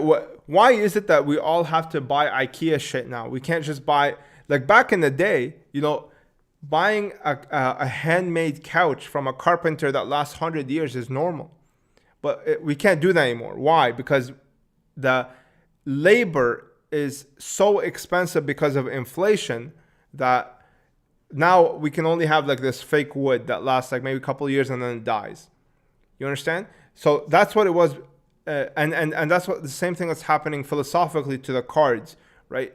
If you aren't able to sell enough, okay, and you are not able to scale it enough because you don't have enough customers, what you have to do is raise the price or cut costs. And how do you cut costs? You lower the quality and you raise prices. And when Crispy says they've done both though, well, they haven't done it enough. That's the answer to that. They haven't done the price raising enough. They haven't done the other one enough. And eventually what you're going to see is it's going to get so bad because the quality of life is going to get so bad. Like I'll give you an example. If you in the 70s, okay, in the 70s, the 80s, maybe the 90s, you never really filled up your own gas tank. You had somebody go to a gas tank and literally fill it up for you. You just pull up, pay him, and they'll fill it up for you. Did you know that? So think about it like that, okay? Now we have to go fill up our own gas tanks. Think about how much the quality of life has deteriorated throughout the past 30 years. All because of inflation, right? That's the only thing that deteriorates quality of life. It's inflation, right? Now, some places they might do it, but what I'm saying is it was everywhere. Like everywhere you go, they will fill up your gas for you. Imagine that. That's just one example of the quality of life deteriorating over time. So I in my opinion, okay, from my analysis, it seems that way for Yu-Gi-Oh as well. I mean, sure, they don't even print unlimited anymore. Imagine that.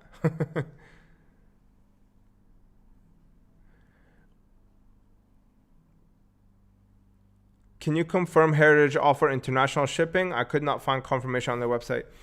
I actually cannot confirm it because I ship it to a US address. So I honestly don't know. But I can let you know. Shoot me a message on Patreon. I know you're a patron, so just shoot me a message. And what's it called? Shoot me a message and I'll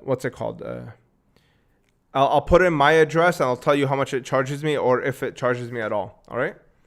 You don't have it as a box break. I don't. Huh. Let me fix that real quick for you.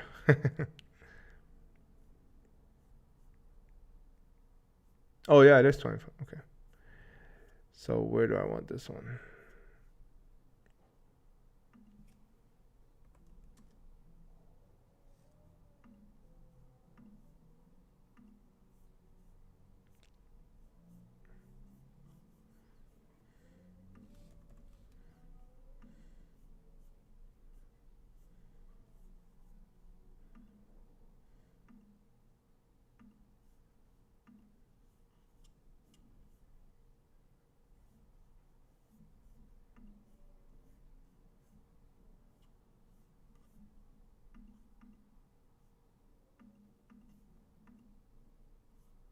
All right, it's there now.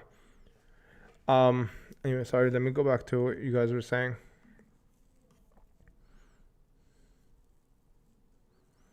Do you think there will be a price difference long term between European Starlight Rares and American copies, especially on the high end ones like Apo and Charmers?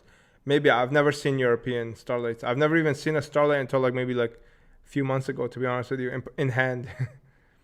Do you know where cards are actually made, or have you ever visited a factory? I would love to see a factory process video by Konami. They're very secretive about that, but they are made in USA. Was Kazuki Takahashi the one who came up with the card artworks himself? Yes. Well, no, he made up the manga, and then the artists at Konami, they took the art and basically modernized it. Bigger companies like IKEA have economies of scale, so are able to reduce costs. Also, with local firms, you never know what quality you're going to get. With a popular company, you expect standard. I would not really say that. I mean, when like if you go to a carpenter today, do you think that his table will last longer than your IKEA table? Probably, right? But you're also going to pay like $800 versus $80 for IKEA table. So that quality you're expect. Why is it that you expect this quality? It's because it's handmade, right? It's not machine made, and it's made out of real wood. So just the materials alone make a difference. Do you know a good way to frame up sealed packs? I don't. Actually, I never thought about it. I've been playing on buying the first 4 packs and square logo from you, framing them on my wall. There is one way. This is what I used to do back when I was like scraping by. So what I would do is this. I would actually, so I have a penny sleeve, okay? I would put the pack in there, okay? Well, this one doesn't fit, but like if you put a regular TCG pack, if you put it in there, it fits perfectly. And then you just put double-sided tape, and then you stick it on a black mat, and then they basically just stand there. And you're not damaging the pack. You're only damaging the penny sleeve, and then you can just take them out whenever you want. Greetings from Romania, Omar. Question, maybe off topic. How would you value your collection? How much in euros? I don't know, like 800,000. Do you think it'll get worse? I do think it will get worse. Yes. I think as time goes on and on, what's it called? As time goes on and on, the quality of life will continue to deteriorate until we get the balls to end the Fed. Basically, that's literally what it is. That's the only thing that will ever fix our life. That's the only way. That's the only way we'll escape poverty. That's the only way we will. If literally everything, okay, look, if everything literally stayed the same, okay, and we got rid of the Fed, all right, what's it called? we would at least have like, I don't know, probably like at least 30%, 40% more money. I'm checking your thing right now, bro. Noah. By the way, I appreciate you guys wanting to support the channel by purchasing these products, these packs. People don't understand how much damage the Fed does to the lives of Americans. They just don't get it. Or any of the, I mean, pretty much every country after World War II has a central bank, so.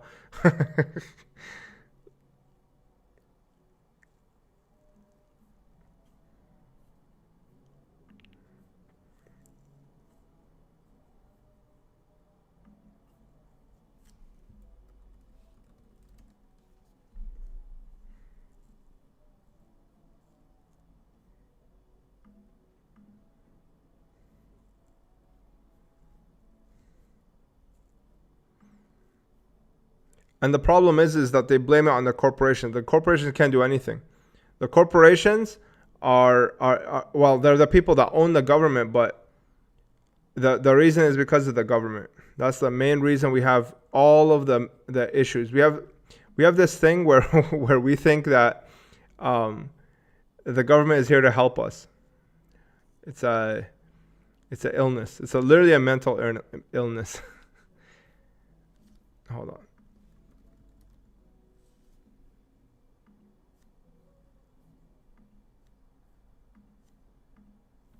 Okay, it should work now. Let me know if it doesn't. I'll work on it again.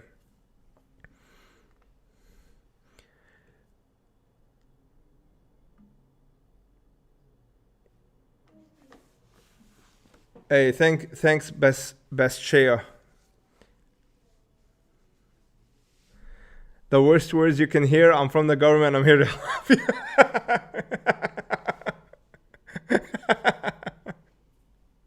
Pretty much, yeah. That's it. Nailed it right on the head. My last question for today: are you familiar with any of these TCGs and would see them growing for investors? FFTCG, CFV, WoW, TCG, Digimon, and Weiss Schwartz. I know of Weiss, I know Dragon Ball Super, I know Final Fantasy. I don't know of the other ones. Cardfight Vanguard. I know that one too, but I'm not sure of the, what's it called? I'm not sure of their investability. I mean, I'm not even sure of like most Yu-Gi-Oh cards investability, to be honest with you. So I'm really not sure.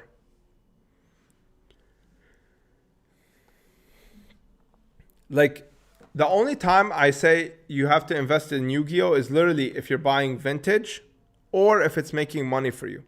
Like Sassy Otto, for example, he invests in modern, but he doesn't actually invest in it. Like, it makes him money, right? And that's the only time, what's it called? I think that's the only time that you should be like buying anything other than like setting money aside in vintage. Just my opinion. Do you collect DBZ cards? No, I do not. I don't collect any cards other than Yu-Gi-Oh. Collect. I buy and sell cards of all kinds, but I don't collect anything other than Yu-Gi-Oh.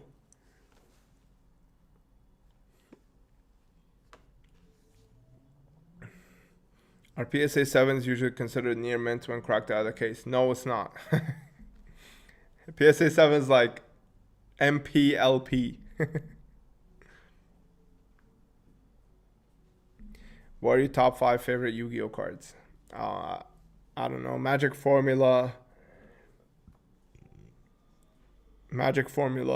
Dark Magician Girl, Dark Magician, Blue Eyes.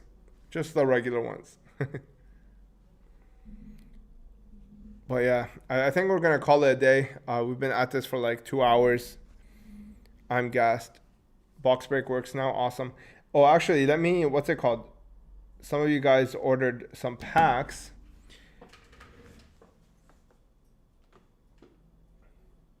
What's it called? Hold on, let me check. All right, so let's open up some booster packs. Hopefully we can pull some stuff.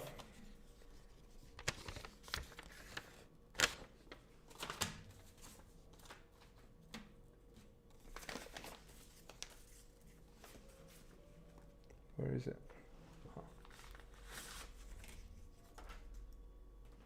Okay, so Austin Palmer. Let me open this bad boy up real quick.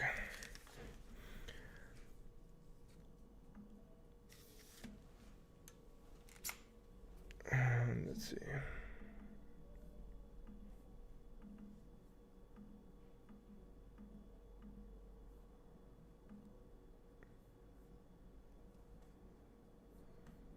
Huh. Let me see. How do you turn on that connectivity thing without completely turning on the phone?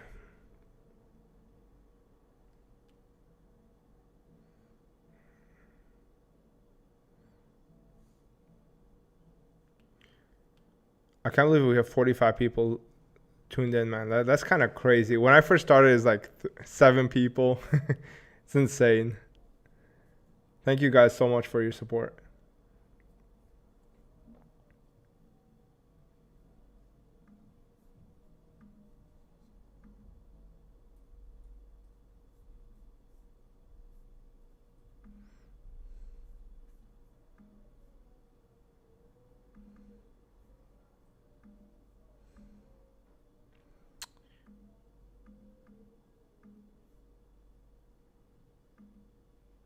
Why is it doing that? Huh. Okay, whatever. We're just gonna do it this way. All right. So Austin Palmer, he ordered Gladiator's Assault Booster Pack. This is ghetto as hell, man, but whatever. How much do you charge for a commission video on a product at 5 to 10 minutes? I don't really do that. What do you mean, like an ad?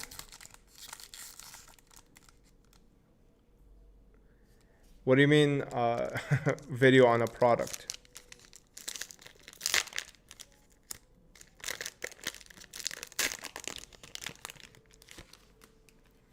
All right, let's see. Austin Palmer.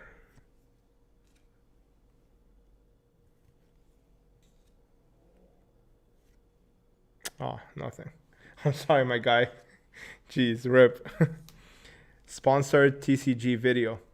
I don't really do that. Like, I don't really do that at the moment. Like, I got offered like $1,000 by like a couple companies. If your product is really good, you can send it to me and I'll plug it regardless because I like it. But I don't really do paid sponsorships. Like, I don't do anything like that at the moment. But yeah, if you have like a cool TCG product, send it to me and then I'll take a look at it. I'll tell you. That's usually what people do. Like a lot of the stuff that I review is things that like I actually really liked. I tried to buy a few packs of this, but I can't ship to my country. Hopefully find a contact in the US. Oh, I adjusted. My bad. It should have been adjusted. It should include, what's it called? I made a mistake maybe. Let me check.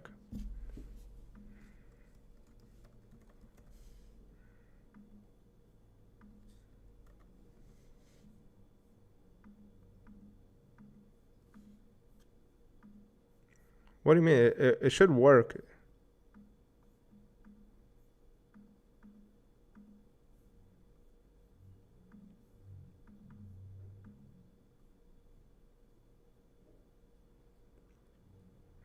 I don't know why it's not working, but it's all good. But yeah, I don't really do that.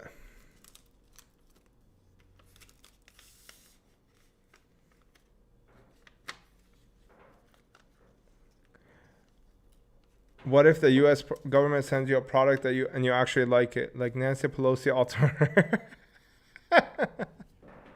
That's jokes. That's funny. And then there's one more person actually that ordered. I appreciate it. Again, thank you so much. Yo, do you want your Thousand Eyes Bible packs opened on the channel? Do you want them open right now? I can open them right now. I'll open the box. Fuck it. And then these are your 2 packs, Eric. I'll send the what's it called? I think this one's heavier. You want to open right now? I'll open it. I'll open the box. I don't care. I am dying to pull an ultimate rare, bro.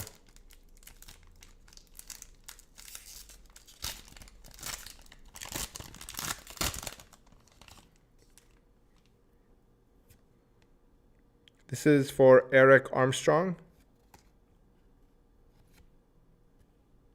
Oh, nothing. Okay. Fair enough. All right, Eric, this is your sealed pack. I'll get this out to you. Same with you, Eric Palmer. All right, let me go pull up the Thousand Eyes Bible. Let's do it.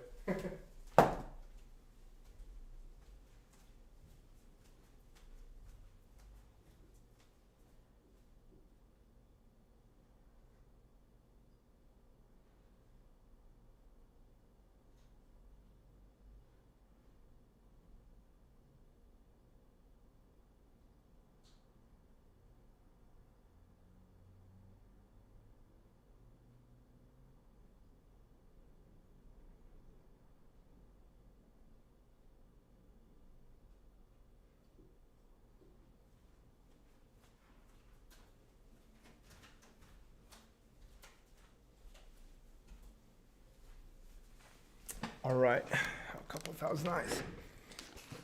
Which box do you guys want to open? Left or right?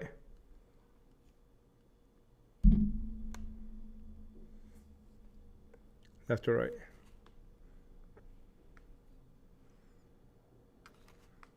Never mind. I'll choose for you guys. Go left. Let's go left. Oh, Noah said right. All right, fuck it. Let's just do right.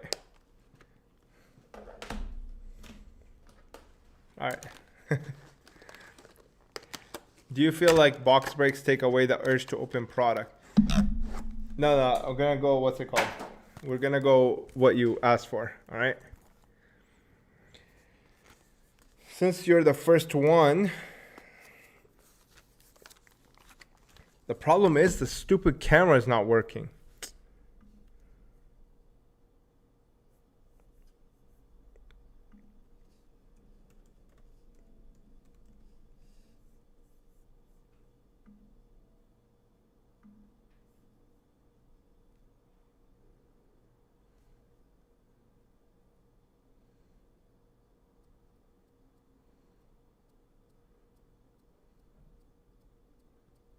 Why is it doing that?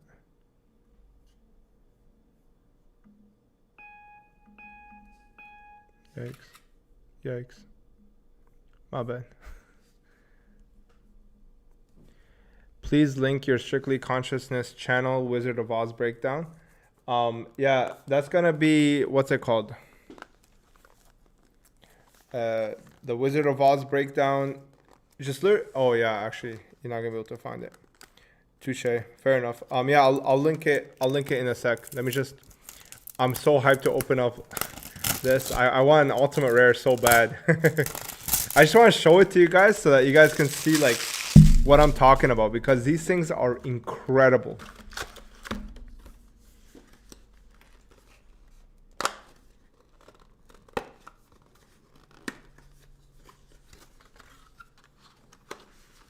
All right. What pack would you like, Noah? Tell me like left to right, and then 3, 4 down, whatever, and then I'll choose, and then I'll take them for you.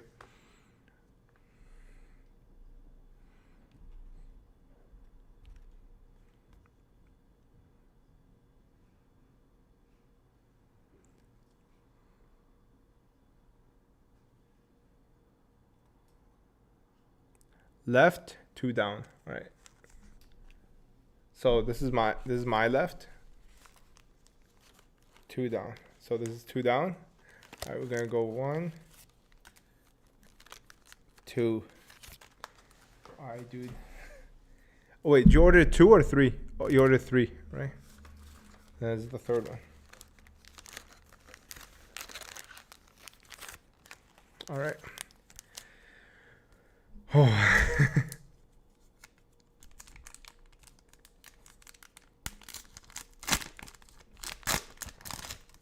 All right.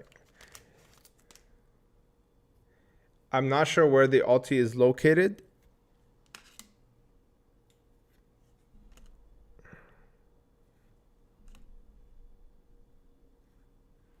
Nothing. Damn.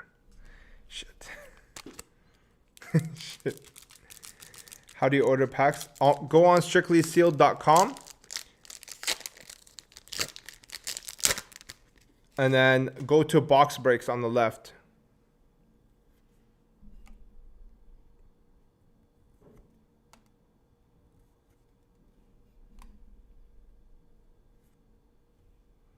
Damn it, nothing. Shit.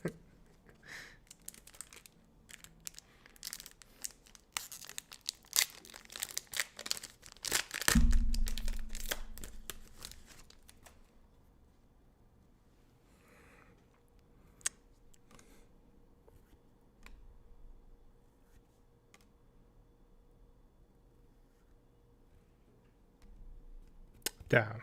I'm sorry, my guys. I tried. Damn it. All right. What's it called? Let me know if you want these. If not, I'll send you the shipping cost back, and then I don't know what I'll do with these. But yeah, let me know what's it called. If you want the shipping cost back, I'll send it back to you.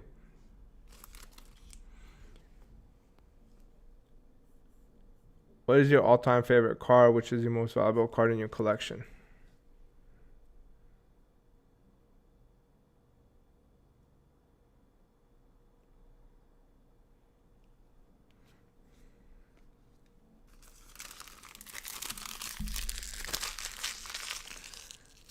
Uh, I'm not sure what is my favorite card in my collection, bro.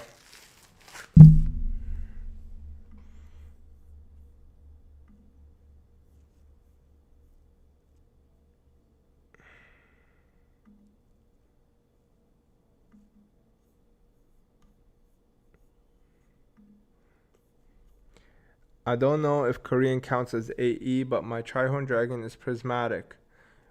Or are all Korean LB secrets prismatic instead? Is yours a reprint? Hey, thank you for the dono.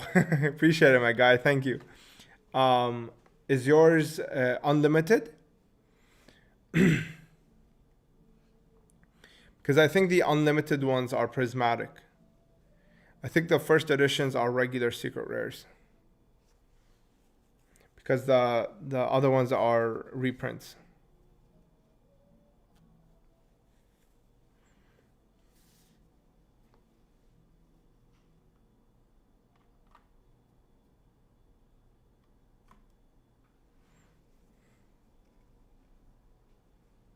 Yeah, I think it's the unlimited that is prismatic. Anyway, guys, I'm gonna call it a day. Thank you so much for tuning in, guys, and thank you for what's it called? 12,000 subs. Thank you to everybody who's ordered. Thanks to everybody who's participated. Shout out to you, Noah, man. Thank you so much for your support. Like, it goes to funding the channel, and I hope you guys enjoyed that, and I hope you learned something. Yeah, I'll see you in the next one, guys.